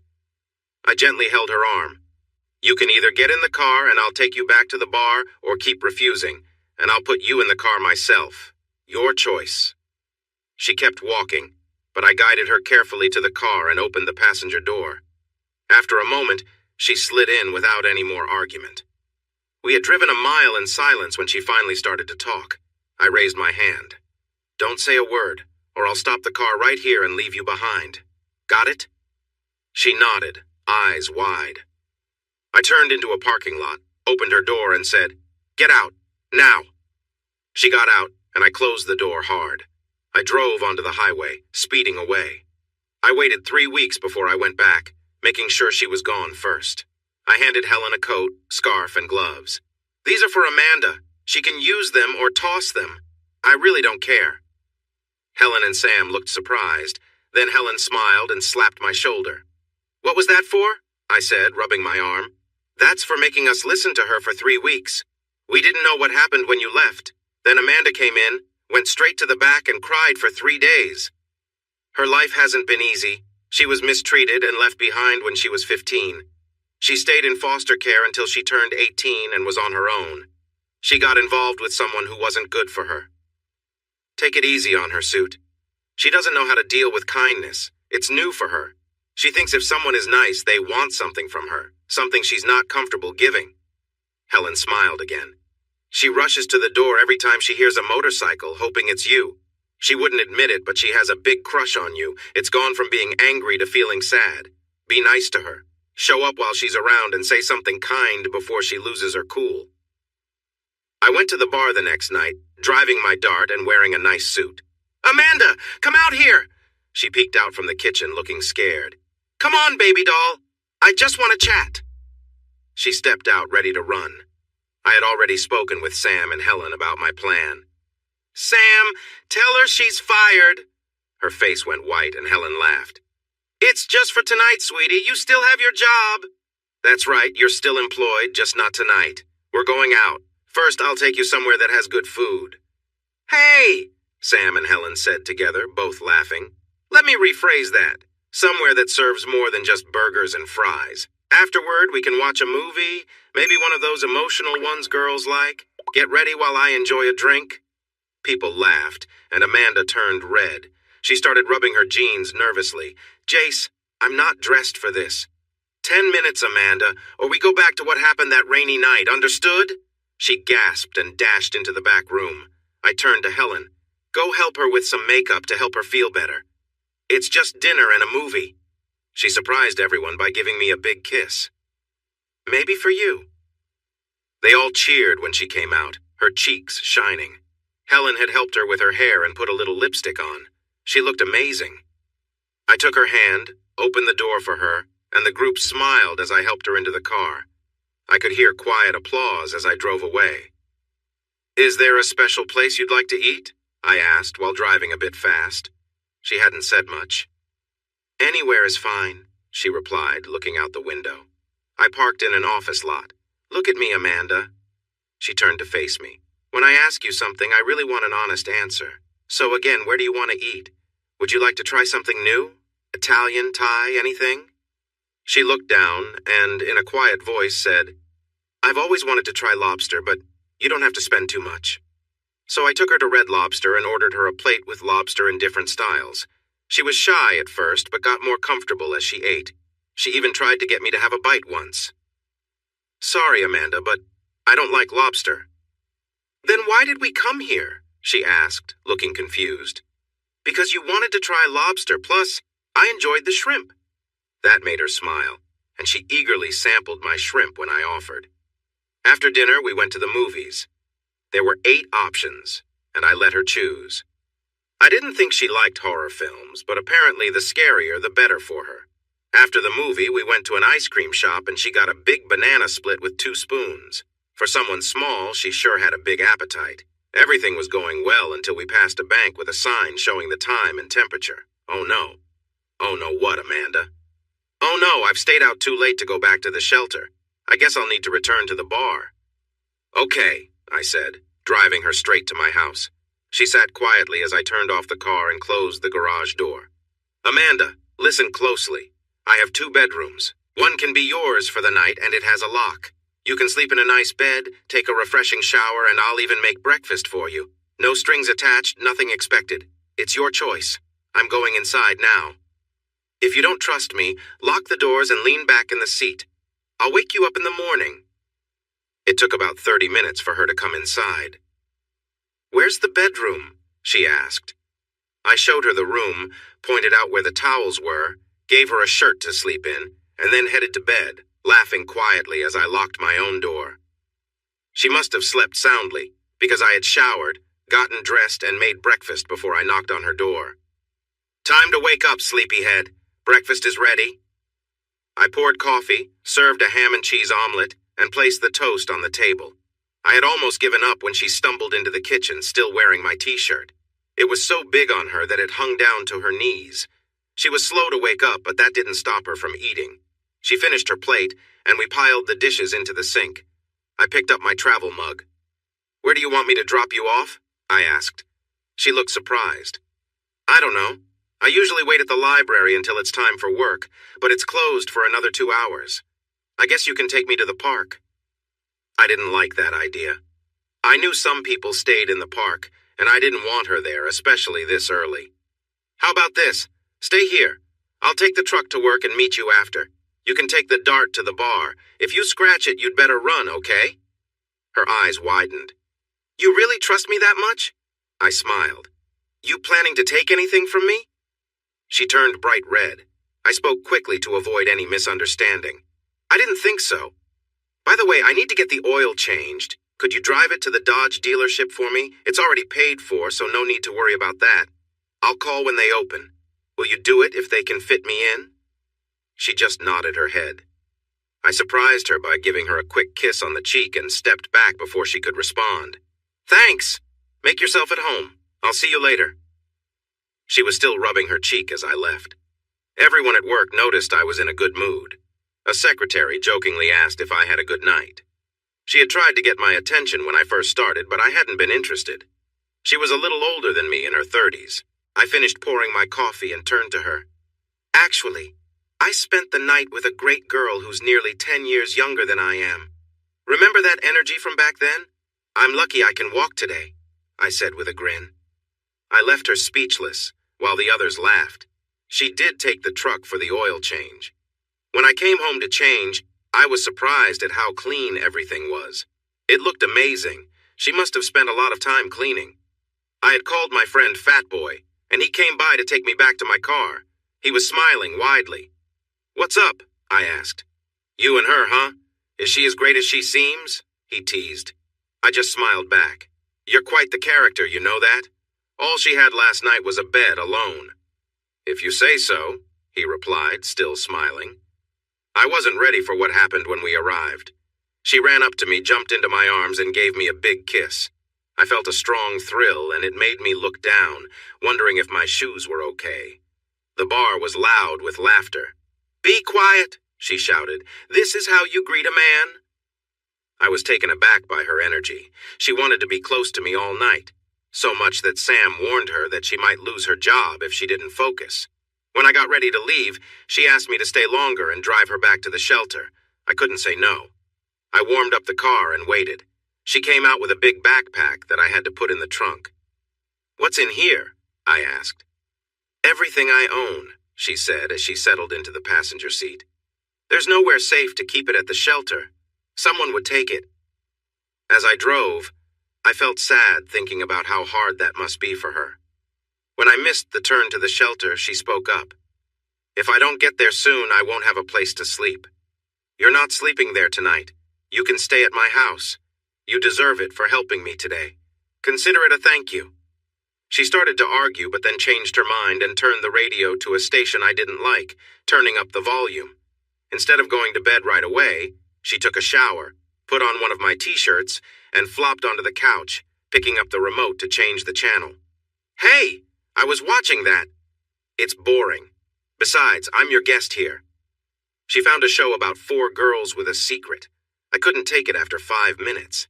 "If you're going to watch that, I'm going to bed before I lose my mind." "Good night, Amanda." I could still hear the TV when I nodded off. The next morning, she woke me up, knocking on my door. "Breakfast, sleepyhead," she said, imitating me from the day before. "Eat it while it's hot." She made sausage, home fries, and grits. I was still getting used to those, being from outside the South. I had to admit I was starting to like them. "You don't keep much food around, do you?" she asked as I ate. "I'm a single guy and not home much, so there's no need," I replied, taking a bite of sausage. She picked up the dishes when I was done. "Do you need a ride tonight?" I asked as I walked out the door. "I'm off tonight," she said. "But don't worry about me. I have things to take care of." "Will I see you tonight?" She smiled. "Maybe. Have a good day now." I thought about her throughout the day. She was getting to me. I had dated a little since Becky, but nothing serious. I had casual relationships, enough to keep myself from feeling alone. As I drove home, I thought about my feelings for her. I couldn't decide if I felt pity or if I was truly attracted to her. I considered the reasons for and against starting a relationship with her. She was quite a bit younger than me, and sometimes it felt wrong. She had her struggles and could be loud and frustrating. We seemed to have little in common. Her temper was quick, and she often acted on impulse. But during the rare moments when she relaxed, she was incredibly sweet. She was smart and strong, facing tough times with as much dignity as she could. I thought she would make a wonderful mother, protective and caring. The image of her expecting a child brought a smile to my face. I also thought about how beautiful she was or could be if she dressed differently and learned to use makeup. Her beauty was more than just what you saw on the surface. When I arrived home, I felt a sinking feeling, realizing she was in the shelter. She deserved so much better. As I stepped inside, a delicious smell filled the air. I didn't know what it was, but it made my mouth water. She came out of the kitchen, her hair pulled back and wearing an apron. I was surprised when she stood on her toes to give me a quick kiss on the cheek. "Hi, how was work?" she asked, before bursting into laughter at my expression. Then she grew serious. "I made you dinner. It's nothing fancy, but I'm a good cook. It will be ready in 30 minutes. Sit down while I get you a drink. Would you like beer or tea? After dinner, I need to talk to you." I could see she was determined, and I knew whatever she wanted to discuss must be important. "Tea would be fine. Can I help with anything? I offered. I got it. Just sit, she replied with a sigh of relief. Dinner turned out amazing. It was roast pork with herb-roasted potatoes, asparagus, and homemade bread. It was probably the best meal I ever had. I ate a lot and felt a bit embarrassed when I realized how much I had eaten. She smiled warmly at me. I'll take that as a compliment. Are you ready for dessert? She asked. She had made banana pudding, which I had come to love. I felt so full I could barely move when I finally pushed away from the table. She told me to relax in the living room while she cleaned up. After she finished, she moved a chair in front of the couch, facing me. Did you enjoy supper? Is everything clean enough for you? She asked. Honestly, I've never seen the house cleaner, and dinner was fantastic. How did you learn to cook like this? I asked. A hint of sadness crossed her face for a moment. My mom wasn't perfect, but she could cook really well. She taught me a lot before her struggles took over. I wanted to comfort her right then, but she shook off her memories and looked directly at me. I want to make a deal with you, John Charles. I'd like to rent a room from you. I can pay $50 a week, plus I'll cook and clean the house, do the laundry, and even mow the yard. I promise not to get in your way. Please? These last few nights have made me happier than I have been in a long time. I really don't want to go back to the shelter. Please? She looked at me with hope in her eyes. No. Her expression changed, looking sad, and soon she started to cry. I'll get my things. Will you take me to the shelter? No, you're not going anywhere until we talk. So sit down, listen, and please don't interrupt. Can you promise me that? She looked a little scared, but hopeful at the same time, and she nodded. I'm happy to let you stay with me, but there are some conditions. First, you won't have to pay me anything. Instead, you will help by keeping the house clean, doing the grocery shopping, and making meals. Second, I like doing yard work, so I'll take care of that. Third, you will keep your job at the bar. You can use the car for work and other needs. The fourth and most important thing is that you need to go back to school and get your high school diploma, or at least a GED. She sat there, looking surprised. I could tell she felt ashamed about not finishing her education. Maybe this would encourage her to change that. Finally, she nodded. I'll do it. But will you help me with school? I'll need it. I relaxed and smiled. I'll do everything I can to help except actually do the work for you. Do we have a deal? She jumped into my lap for a brief moment and then quickly got back up when she realized. Sorry, she said, her face turning bright red. I smiled at her. I have one more request. You have to give me a goodnight kiss every night and one before I leave for work in the morning. No deal otherwise. She smiled again and held out her hand. Deal. We shook hands and started a new, exciting chapter of our lives. The next morning I asked her where the food had come from. She showed me the receipts. I paid her back and then gave her my debit card, telling her to buy food and anything else we might need. I couldn't stop smiling all the way to work, still feeling the warmth of the goodbye kiss. Nothing could wipe the smile off my face that day. Gail was in a bad mood again. It seemed like my happiness bothered her. Did you see that girl last night? She asked. Yes, I did. She moved in last night. You should find someone too, Gail. It might help you feel better. The look she gave me as I left was not friendly at all. The guys at the bar teasingly gave me a hard time, but they were smiling. Sam shook my hand and Helen gave me a quick kiss on the cheek. You're a good man, Suit. I knew she would get you sooner or later. We're just roommates, Helen. There's nothing going on. She just smiled wider. If you say so. When Amanda saw me, she smiled so much I thought her cheeks might hurt. I was about to order a burger when she stopped me. Your dinner is in the fridge. Just microwave it for 3 minutes. I hope you like it. I had one beer, played a game of pool, and then went home to enjoy a nice meal. She finished work at 9:30 when the kitchen closed and was home by 10. She went straight to the shower. I smelled bad, she said when she came out wearing a robe and a towel on her head. What's on TV? So we settled into a comfortable routine. I took care of the yard and washed the cars while she handled the housework. She cooked most of our meals, but I made sure to take her out to eat or grill for her once a week. On Sundays, if the weather was nice, we would ride our bikes, either alone or with friends. She got a new nickname, Mrs. Suit, which she complained about but smiled while doing it. When her 21st birthday came, I surprised her with a party at a bar. She even received gifts. Soon she was in tears, which was unusual for her. She amazed everyone by hugging them to say thank you. I gave her a day at a spa which included hair and makeup, plus a gift card for a nice store. "I'd love to see you in something else," I said with a smile, and she blushed. Helen told me it was time to step up and commit to her.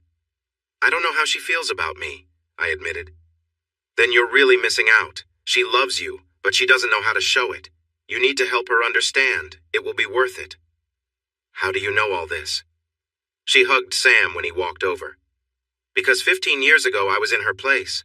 Then I met Sam and it took time, but he opened my heart and showed me that there are good men out there. I just hadn't found one until I met him. I was with a rough crowd for 3 years. They treated me badly and I accepted it because I thought I deserved it. They hurt me so much I couldn't have children. He loved me anyway. How could I turn away from that? Our age gap is bigger than yours and Amanda's, but we made it work. Take the next step, Suit. You won't regret it. From what you said, she's nothing like your past." I had shared a little about Becky and me 6 months ago when we had them over for dinner while Amanda ran to the store. She was doing really well in school. With my encouragement, she decided to aim for a full high school diploma instead of a GED. We figured it would take another 2 months for her to graduate. They had graduation ceremonies twice a year to celebrate everyone's achievements. Some of the graduates were in their 60s, but most were like Amanda, kids who had gone off track. I promised her a party for when it happened. I was amazed when she wore my birthday gift. She had on a lovely sundress, bright white, with earrings and a necklace. I had never seen her wear jewelry before, and shoes with 3-inch heels. Her hair was styled beautifully, flowing down her back. She looked so stunning it made my heart swell. "What do you think?" she asked, spinning around. "Did you get your money's worth?" I said the first thing that came to mind. "All they did was make a diamond shine. You've always been this beautiful. The man who wins your heart will be the luckiest person in the world." She stopped spinning around, tears in her eyes, and ran to her room. What had I done now? The following week, she came home from school excited. "What's up?" I asked, happy to see her in a good mood. "I got asked out by a really cute guy. We've been talking for about a month." It felt like a heavy weight dropped in my chest. "Oh," was all I could say, turning away. She quickly reacted. "That's all you have to say?" "Oh." I felt defensive. "What do you want me to say? You seem happy about it, and you've been flirting for a while. Why would I get in the way?" She slammed her door as she went into her room. Sighing, I realized this had been happening a lot lately. I would have to fix the door if she kept this up. I knocked, but she wouldn't answer. Giving up, I got a drink and sank into my thoughts.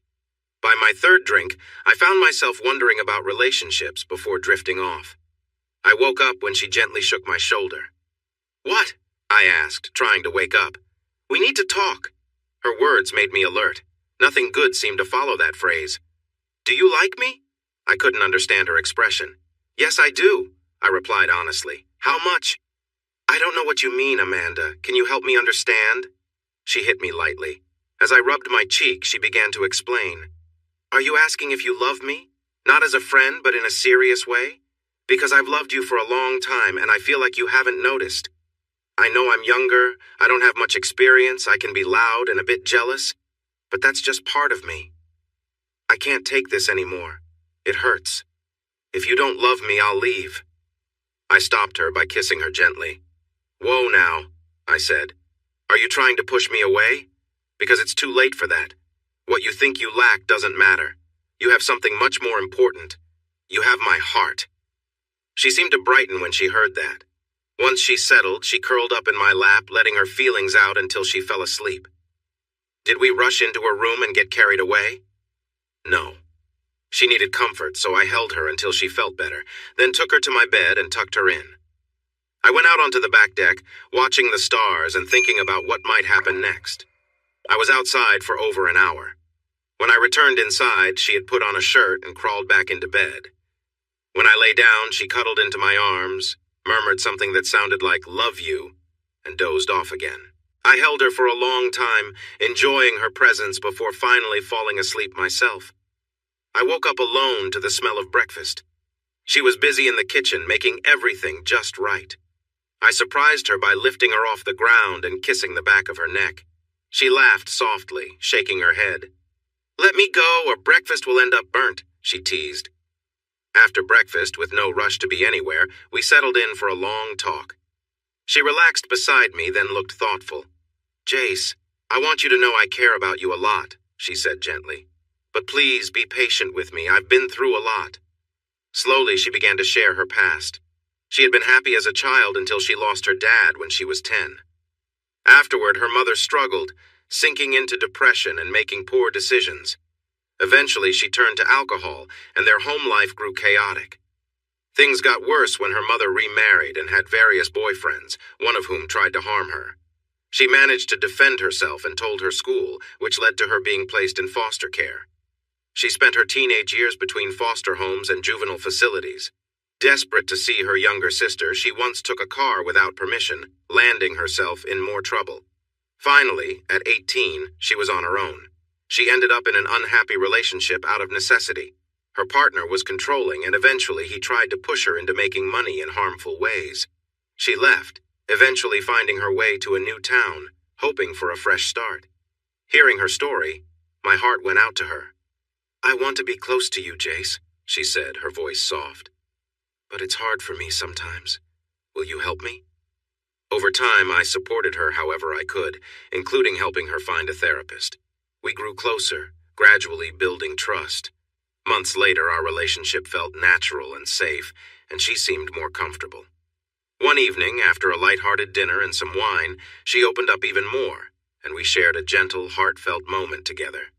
We took things slowly, respecting each other's boundaries and enjoying the closeness we'd built. The evening was filled with warmth and laughter, and it marked a turning point in our journey together.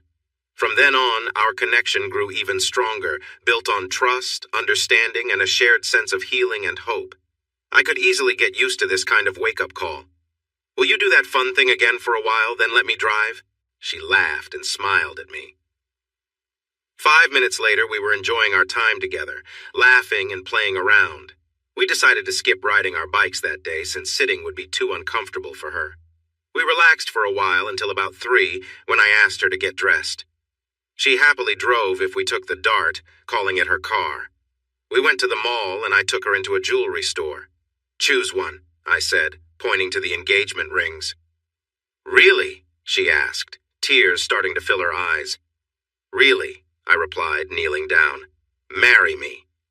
After she happily said yes and calmed down, she tried on almost every ring in the store that I could afford. She finally chose a simple stone and band, not the fanciest, but the one she loved the most. When we entered the bar, everyone celebrated.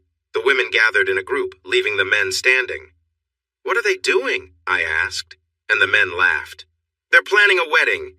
Here's the best advice we can give you. Agree to what she wants if you can manage it, and stay out of their way." She wanted a church wedding. We found one close by, but we had to attend services for at least 6 weeks before the big day. This turned out to be a good thing. The pastor was a wise man, and he insisted on a few counseling sessions first. We talked a lot about my past marriage and her experiences too. She looked me in the eye and promised she would never hurt me like that. I believed her. We became members of the church. We didn't go every week, but we visited pretty often. I joked that she used it as an excuse to buy more dresses. She wore dresses all the time, except when she was at work. She wanted to keep her job to earn her own money. "The first time you say I don't look good in dresses, I'll stop wearing them," she said with a playful grin. Now she has so many dresses that she rotates them, keeping off-season ones in the other bedroom. I can still close my eyes and picture Amanda walking down the aisle. The ivory lace and silk dress fit her beautifully, enhancing her figure. Her thick hair cascaded down her back, shining in the light. Helen stood in as the mother of the bride. Sam walked her down the aisle. Fat Boy was my best man. Most of my co-workers were there, except for Gail, and many friends from the bar came too. They rode their bikes and escorted our limo to the airport. My mom was there as well. She quickly warmed up to Amanda since she had always wished for a daughter. Amanda took her time to connect, but before we left, she leaned in and said something that made tears spring to her eyes. I asked her about it on the way to the airport. I said, "Thank you, Mom, for sharing your son. I'll return the favor with your grandchildren." That made her smile. Then she shifted my attention by showing me bits of her wedding outfit. We enjoyed our honeymoon in Belize. I wanted to avoid old memories from my first honeymoon in Cancun. I found out this was Amanda's first trip outside the country. In fact, it was her first trip anywhere. We had a great time. We spent lots of time on the beaches. Amanda stayed mostly under the umbrella because the sun was too strong for her fair skin. I loved watching her red hair sparkle in the sunlight. She surprised me by wanting to visit a beach where many people were less covered. Amanda took off her cover-up wearing just a small swimsuit. "Don't be shocked, honey. I wanted to give you a memory. Seeing me like this while others admire me, knowing that I am only yours, should be unforgettable." I had to jump into the water often to distract myself. It was warm, but it didn't really help. Amanda's figure was small but well-shaped, making everything about her look appealing. I noticed other people watching her, even one wife nudging her husband out of surprise. That night, we tried to connect deeply. It was intense, and we were both exhausted afterward. 6 wonderful months passed. I encouraged her to leave her job at the bar to stay home with me. She wasn't thrilled at first, but she did it. There was a secret smile I recognized on her face. I knew she was up to something. To keep herself busy, she returned to school for a degree in hospitality and food management. I supported her, even if I didn't completely understand her choice. One day she called me at work, sounding anxious. "Honey, you need to come home right now. It's important." I hurried home. She was pacing, looking worried. She rushed into my arms, and I had a sinking feeling. I got concerned when she asked, "Honey, do you love me? Do I even need to answer that?" She relaxed a bit and took my hand. "I need to tell you something and ask you something. Just listen to me first, okay?" She had been searching for her sister for weeks, hoping to connect. Her sister was 12 now, and Amanda hadn't seen her since she was 4. This weighed heavily on her mind because of how good her life was now, in contrast to her past in foster care. First, I found my sister. She doesn't even remember me. That was difficult. She looks a lot like Dad. "That's wonderful, honey. I'm sure she'll warm up to you once she gets to know you. Is she in a good place? Adopted? I'm excited to meet my sister-in-law." I was thrilled knowing how much this meant to her. A tear rolled down her cheek. "No," she said, sadness filling her voice. She wasn't adopted, and she was in a really bad situation when I found her. A place so awful they had to take her and the others away. "Where is she now? You haven't lost her again, have you?" She wrapped her arms around me. "No, she's really close." She took my hand, holding on tightly. "She's in the spare bedroom." Wow. After I gathered my thoughts, I asked Amanda to bring her out. She was only 12, but already taller than Amanda. Her hair was black, and her nose was a bit broader, but aside from that, they looked alike. They had the same mouth, the same graceful neck, and the same expressive hands. Amanda introduced us. I went to give her a hug, but she stepped back, so I offered my hand instead. "It's nice to finally meet you, Celeste. Amanda talks about you a lot. Where has she been while I was living in that awful place? Why didn't she come for me sooner? I could have been here years ago." The anger in her voice surprised me. Amanda jumped in. "I'm here now, sweetheart. I came for you as soon as I could. 4 years ago, I couldn't take care of myself, let alone an 80-year-old. I had to grow up first. I'm sorry if you're upset. Let's see if we can make it up to you." Celeste was still upset. "Oh, that's just great. Now I get to live with the perfect family? Wear fancy dresses and giggle over boys? I know all about boys. They just want one thing, and it's right here." She pointed at herself. "As soon as I get out the door, your husband will try to control me. Let's just get this over with. Give me some money and let me go, and I'll be fine for the night. Deal?" Amanda looked shocked. I felt anger rise in me. "Maybe we'll just give you a warm bed for the night and send you on your way tomorrow. If what you had was better than what we offer, go for it. Actually, I haven't offered you anything yet. Here's the deal. If we talk it over and decide we want you to stay with us, you will speak nicely and behave. My wife is the most important person in my life, and I won't let her be hurt because of your past. She's had her struggles, too. Listen to her story sometime and see if you can understand. Are we clear?" She paled and stepped back from me, but soon she found her courage again. I don't need a father figure. I don't need a sister or a mother. I don't need anything from either of you. Understood. I turned to Amanda, pulling her into a hug. She began to cry. I gently stroked her hair. I'm sorry, sweetheart. I know how much you wanted this. It seems it might be too late. It's not your fault, okay? It is not your fault. Maybe one day she'll understand that. I stepped back and looked at both of them. I'm going to start the grill. You two talk and see if you can find some common ground. Celeste, you're here for at least the night. I expect you to be polite. And please stop using bad language. While I set up the grill and cooked, I left the curtain open just in case. I could hear the arguing and see Amanda in tears. It made me very sad. Then Amanda said something that made Celeste cry and they started hugging. Maybe there was hope after all. Dinner was quiet, but there were no big arguments. Celeste ate 2 steaks and 2 big baked potatoes. She even helped Amanda clean up the dishes afterward. When they came back to the living room, they told me they were going out for about an hour to pick up some things.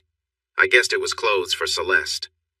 While they were gone, I thought about a society that treated children like they didn't matter. When they returned, Celeste was actually laughing. She even said goodnight to us after showing off her new pajamas with feet. After she fell asleep, Amanda and I talked in bed. Can we keep her, at least for a while? I promise to take care of her. You won't even notice her. I let out a small laugh. I doubt that. Okay, she can stay for now, but she needs to behave. Thank you, darling. I knew I could count on you. The state agreed to give Amanda custody. She was in a stable marriage, lived in a nice area, and had good references from Sam, Helen, and others. Plus, they wouldn't have to pay anything. They were surprised when I asked about her Social Security money. No one had applied for it. I hired a lawyer, and he took care of the paperwork. Once it was done, they had to give all the money she was owed for the past 8 years to us as her guardians. She would also receive $700 each month until she turned 18. We put that money into a college fund. She could use it when she was 18 if she went to school. If she didn't, she would get it all when she turned 21. If she was careful, it would cover almost all of her college expenses. Celeste wasn't as thankful as we hoped. She complained that she should get the money sooner to buy a car. That's almost 4 years away. Let's see what happens between now and then. I took on the role of the strict one to make it easier for Amanda. Celeste really didn't like it, but knew better than to try to make us argue.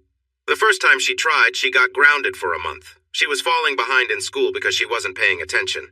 At first, she refused help from me, but Amanda made her accept it by offering rewards for good grades. That helped her start to listen. During this time, I was doing really well at my job. The campaign for the winemaker was a big success and led to better opportunities. My boss was worried I might leave since I had other offers. So, he made me a deal. I could buy into the company and he would match every percent I bought up to 7. Based on current values, I could afford to buy about 1% a year. In 7 years, I could own 14% of the company. Amanda and I talked it over and decided it was a good idea. We both liked it here. Celeste ran away twice. The first time, she was missing for several days before they found her at a bus station in another state. Amanda cried the entire time she was away. When she returned, she looked determined and upset. I waited for a moment when we could be alone to speak with her directly. You know, you have a chance to be a good person if you let yourself. You're smart, and you can see what life on the streets could offer you. A tough, unhealthy life where you might not make it to 30. Is that truly what you want? Here's the truth. If you run away again, you might not come back. In 3 years, you'll be 16. I'll pay for your freedom, give you your money, and wish you the best. But my wife is tired of worrying about you. Do you understand? I think I frightened her. 6 months later, she didn't come home from school. When she did return, she found the doors locked. Luckily, Amanda wasn't there. I opened the door and spoke through the screen. I've already packed your things. You can come in and wait for the social services people. I called them already. They should arrive in about 45 minutes. I opened the door and let her inside. She sat on the couch, rocking back and forth. Soon she was crying and begging. Please, please don't send me away. I'll be good, I promise. I didn't mean to leave. I got scared when I got caught for skipping class. They suspended me for 3 days. It will hurt, Amanda. I didn't know what to do. I was shocked. She usually disapproved of skipping school. Were you cutting class? No, but I was with others who were. Please don't send me away. Celeste, look at me. She lifted her gaze. You need to realize that we are here for you. Amanda cares about you. I care about you. We're a family. We want to guide you and give you a good home filled with love. Let us help you. You should have come to us and told us what happened. We would have been disappointed, but we would still love you. When I told her I loved her, the tears flowed more freely, and she hugged me tightly, crying. Just then, Amanda walked in. What's going on? She asked, looking worried. Our child is growing up, dear. She did something wrong, got caught, and came home to talk with me. I truly believe she understands her mistake and feels sorry. I'll let her explain it to you. I handed Celeste to Amanda and stepped outside to meet the social services worker at the mailbox.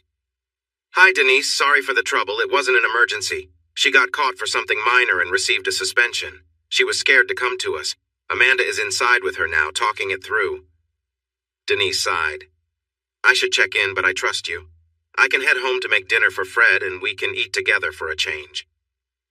Thanks, Denise, I replied, feeling a bit guilty for taking her time. Why don't you and your family come over on Sunday? I was thinking about roasting a couple of Boston butts. That sounds nice, Jace, but it's homecoming at our church. There's going to be a big meal. Why don't you all come instead? There's a friendly competition among some of us to see who can bring in the most guests. You guys could help me out. I told her I would ask the girls and went inside. Who was that? It was Denise, sweetie. She saw me outside and invited us to homecoming. Do you all want to go? I wouldn't mind. They have that new young reverend. He's kind of nice. I'll call her and ask what I should bring. Celeste was watching me with a smile. I tried to look serious, but couldn't keep a straight face. She jumped off the couch. I know I'm grounded for a month, but can I still go to church? Bobby Smith goes there, doesn't he? Celeste, you're 13. You have plenty of time for that. Much later, with you two together, it might cause a stir. They both laughed, and Celeste said, Men, before going to help her sister with dinner. At that moment, I felt reassured that my little family would be just fine. This week had been a big one for us. Celeste made the honor roll for the first time and was set to start learning to drive over the summer. Just the thought of her driving at her age made me a bit anxious. Amanda graduated tonight, holding her diploma like it was a treasure. She even got to give a little speech that moved everyone. She spoke about her childhood and how far she had come thanks to someone who always believed in her. She thanked me for being the best husband and Celeste for being a wonderful daughter. Have faith, have hope, believe in yourself. You might not be as lucky as I was, but you'll grow as a person from trying. The next day, we threw a cookout for her, and our home was packed. Mom came down to celebrate with us. Our friends from the bar, most of my co-workers, including my boss, Denise from DSS, and unexpectedly, Jack Edwards and his wife also came. I thought they were still in Italy. After everyone else left, they stayed behind to take Celeste for the weekend. They had married late and didn't have children. June took a liking to Amanda and treated her like the daughter she never had. When Celeste was born, she was thrilled. She took Celeste for a weekend each month so Amanda and I could have some time to ourselves. June always returned Celeste with at least one new outfit. Mom got involved too, so Celeste was hardly home during the summer. I would complain about it, and then they would all attack me playfully. Your girls have been through a lot, Jace. The best thing for them is you. I always wanted a daughter and a grandchild, so thank you for them. So stop complaining about your daughter growing up and bonding with her grandparents. We're meant to spoil her. I have an idea to help Celeste feel better. How about we have more grandchildren? It would make sharing time with them easier. Mom leaned back with a small smile after saying this. We heard Celeste cry, and the women quickly gathered around her, comforting her with soft words. As they calmed down, I wanted to ask something, but Amanda quietly stopped me. June spoke up. Listen to your mother, Jace. You too, Amanda. We're not getting any younger. If you're going to have them, do it soon while we can still keep up with them. I looked at Jack, and he just smiled. I think it's a wonderful idea. Celeste hugged me tightly for a long moment before leaving, holding on to me. We didn't visit the bar as much as we used to. Having kids limits your choices. I still went sometimes after work. Celeste often had activities that needed driving, so Amanda took the lead, driving her to band practice and soccer. I couldn't be around for everything, but made sure to attend all her games. One sunny Saturday, after a soccer game, I listened to her and her teammates excitedly talk about where to celebrate their win. She was going out with friends now, which made me a little uneasy because they tended to pair off. Amanda laughed. Even if you want to, you can't stop her from growing up. This is good for practice before dating one on none. Most activities have chaperones except for movies and trips to the mall. Trust her. She would never want to disappoint you. It was right after Amanda graduated and we were at a church event. The kids wanted to go for ice cream afterwards, so I walked over to them. Here comes your daddy. Ask him if it's okay. Celeste looked at me with her sweet eyes. Daddy, can I go with Mrs. Jenkins and my friends for ice cream? That hit me hard, and tears started to form. Sure, sweetheart. Here's $20. She laughed, grabbed the money, and ran off, calling back to us. Bye, Mom. Bye, Dad. I'll be home by 7. Amanda needed to drive us home. After that, we became Mom and Dad. It's just easier than explaining every time someone brings it up, and you treat me like your kid anyway. Besides, I like it, she said with a grin. I liked it too.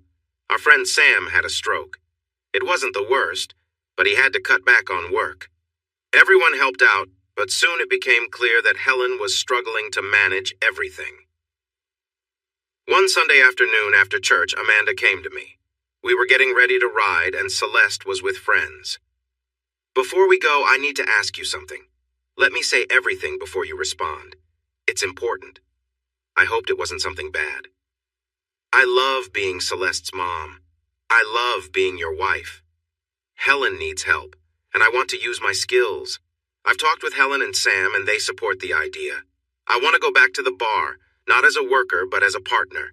Helen will manage the bar with Sam's support. I'll take care of the kitchen.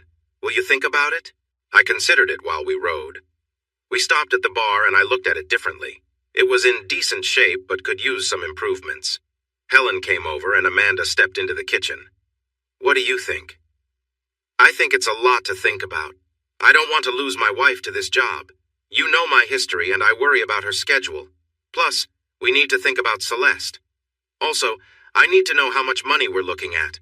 In the end, I'll probably agree since she knows I can't say no to her.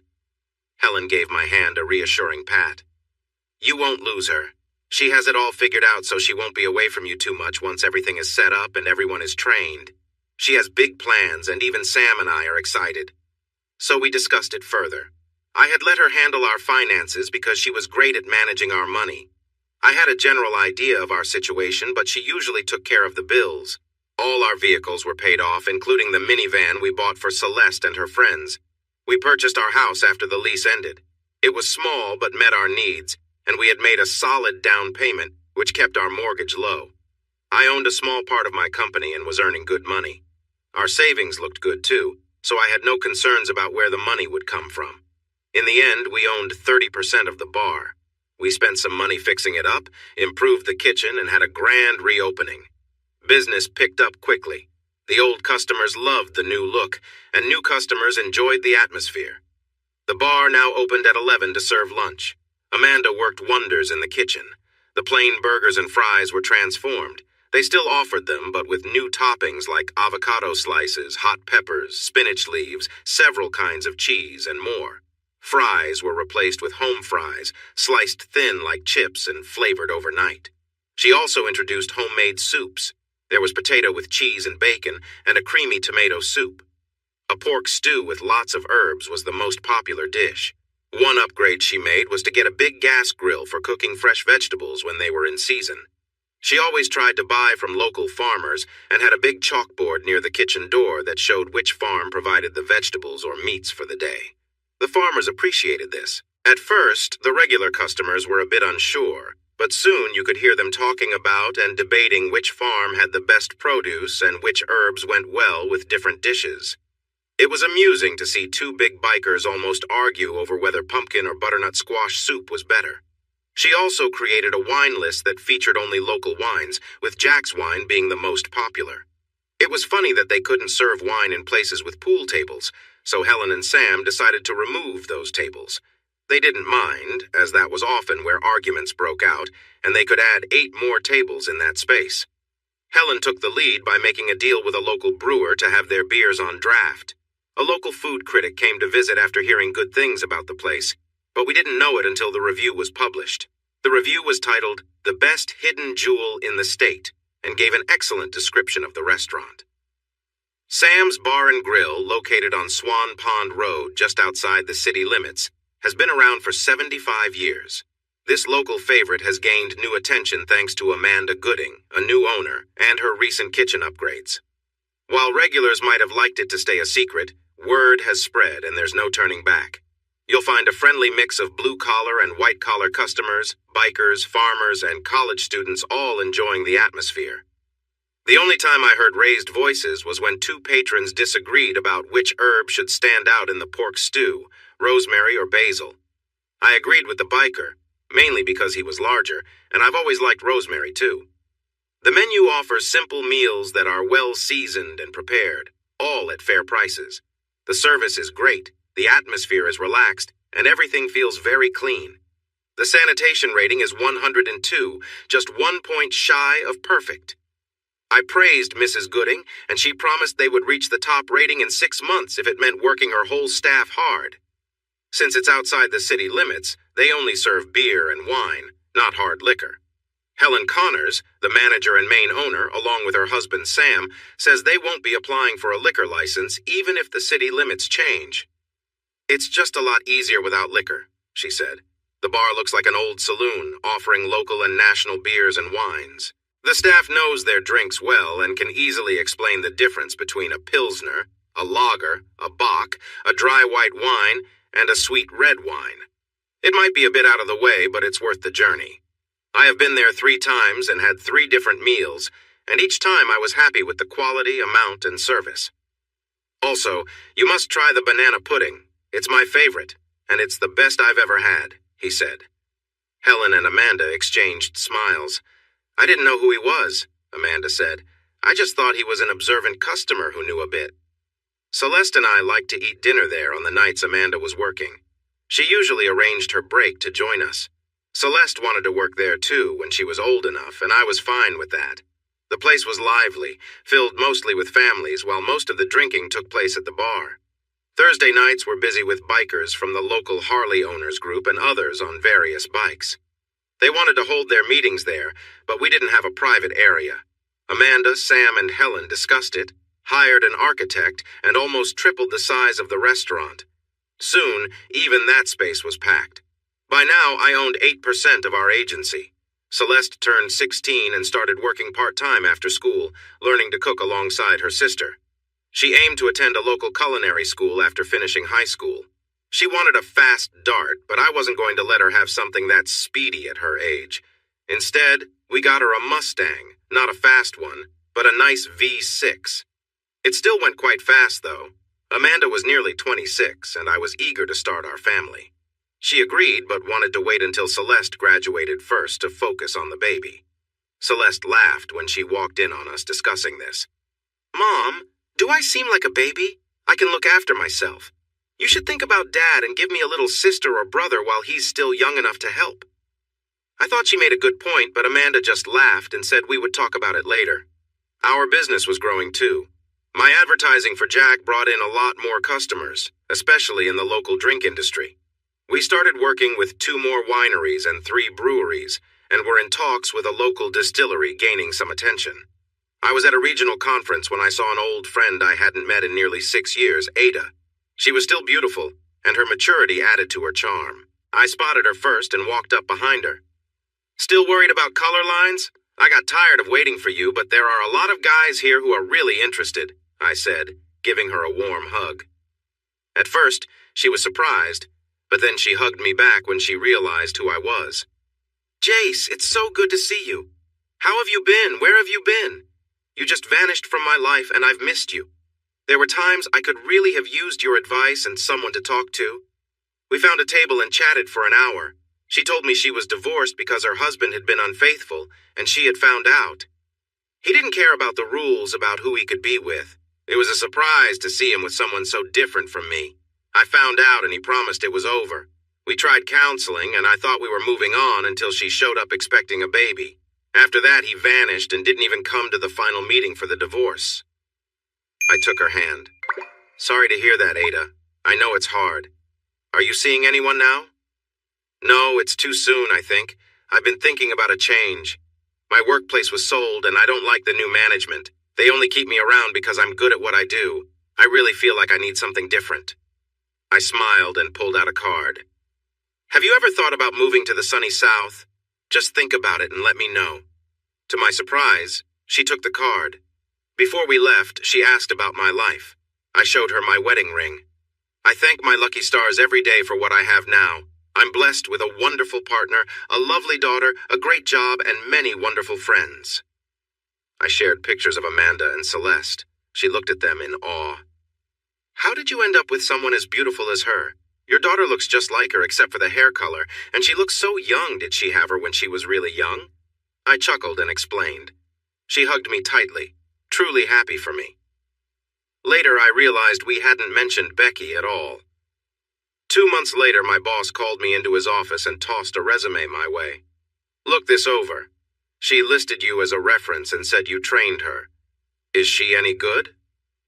I looked over the resume and smiled. I trained her a bit, but she's a natural. By now, she's probably better than I am.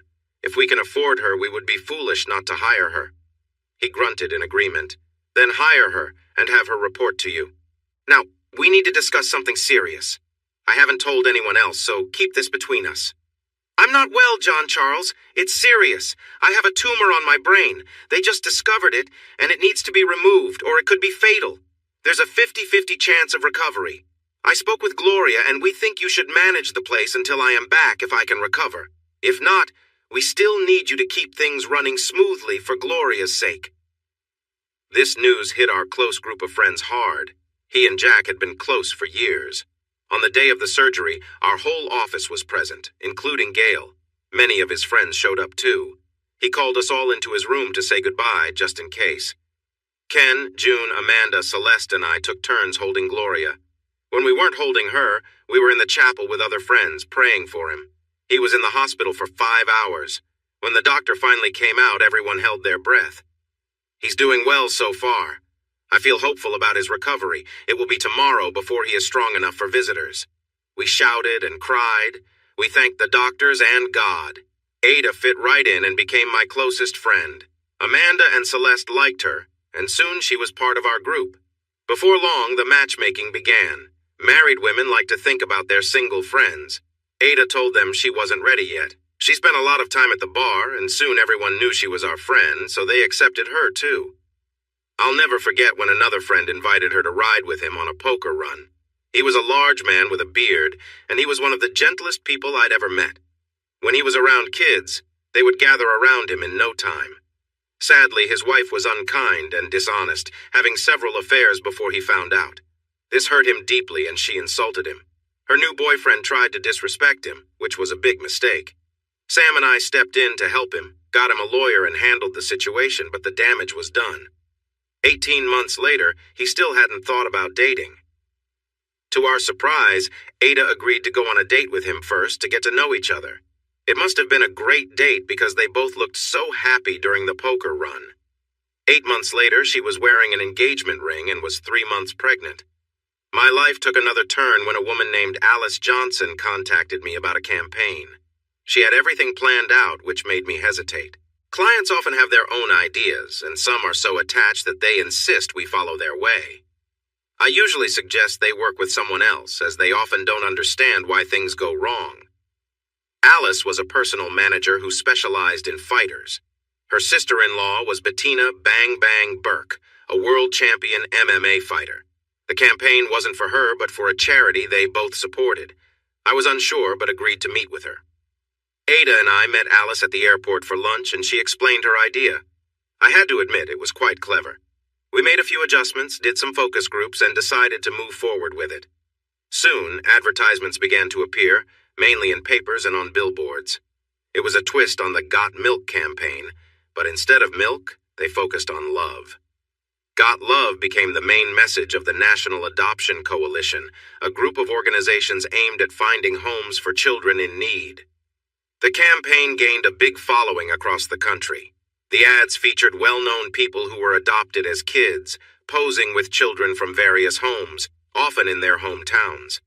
They encouraged people to think about adopting a child, and local dairies joined in, promising to donate milk to adoption agencies for every successful adoption. We even included the Fun Milk Mustache. Before long, we had many famous people reaching out to us, eager to help. Rock stars, country musicians, athletes, business leaders, actors, Olympians, and Nobel Prize winners, all adopted as children themselves, were thrilled to support the cause. Many appeared with their adoptive parents, and some had even adopted children themselves. Betty and Mark Stewart, who helped start this idea, posed happily with their newly adopted son, which became an instant favorite. This success led my company, High Country Advertising, to win a national award.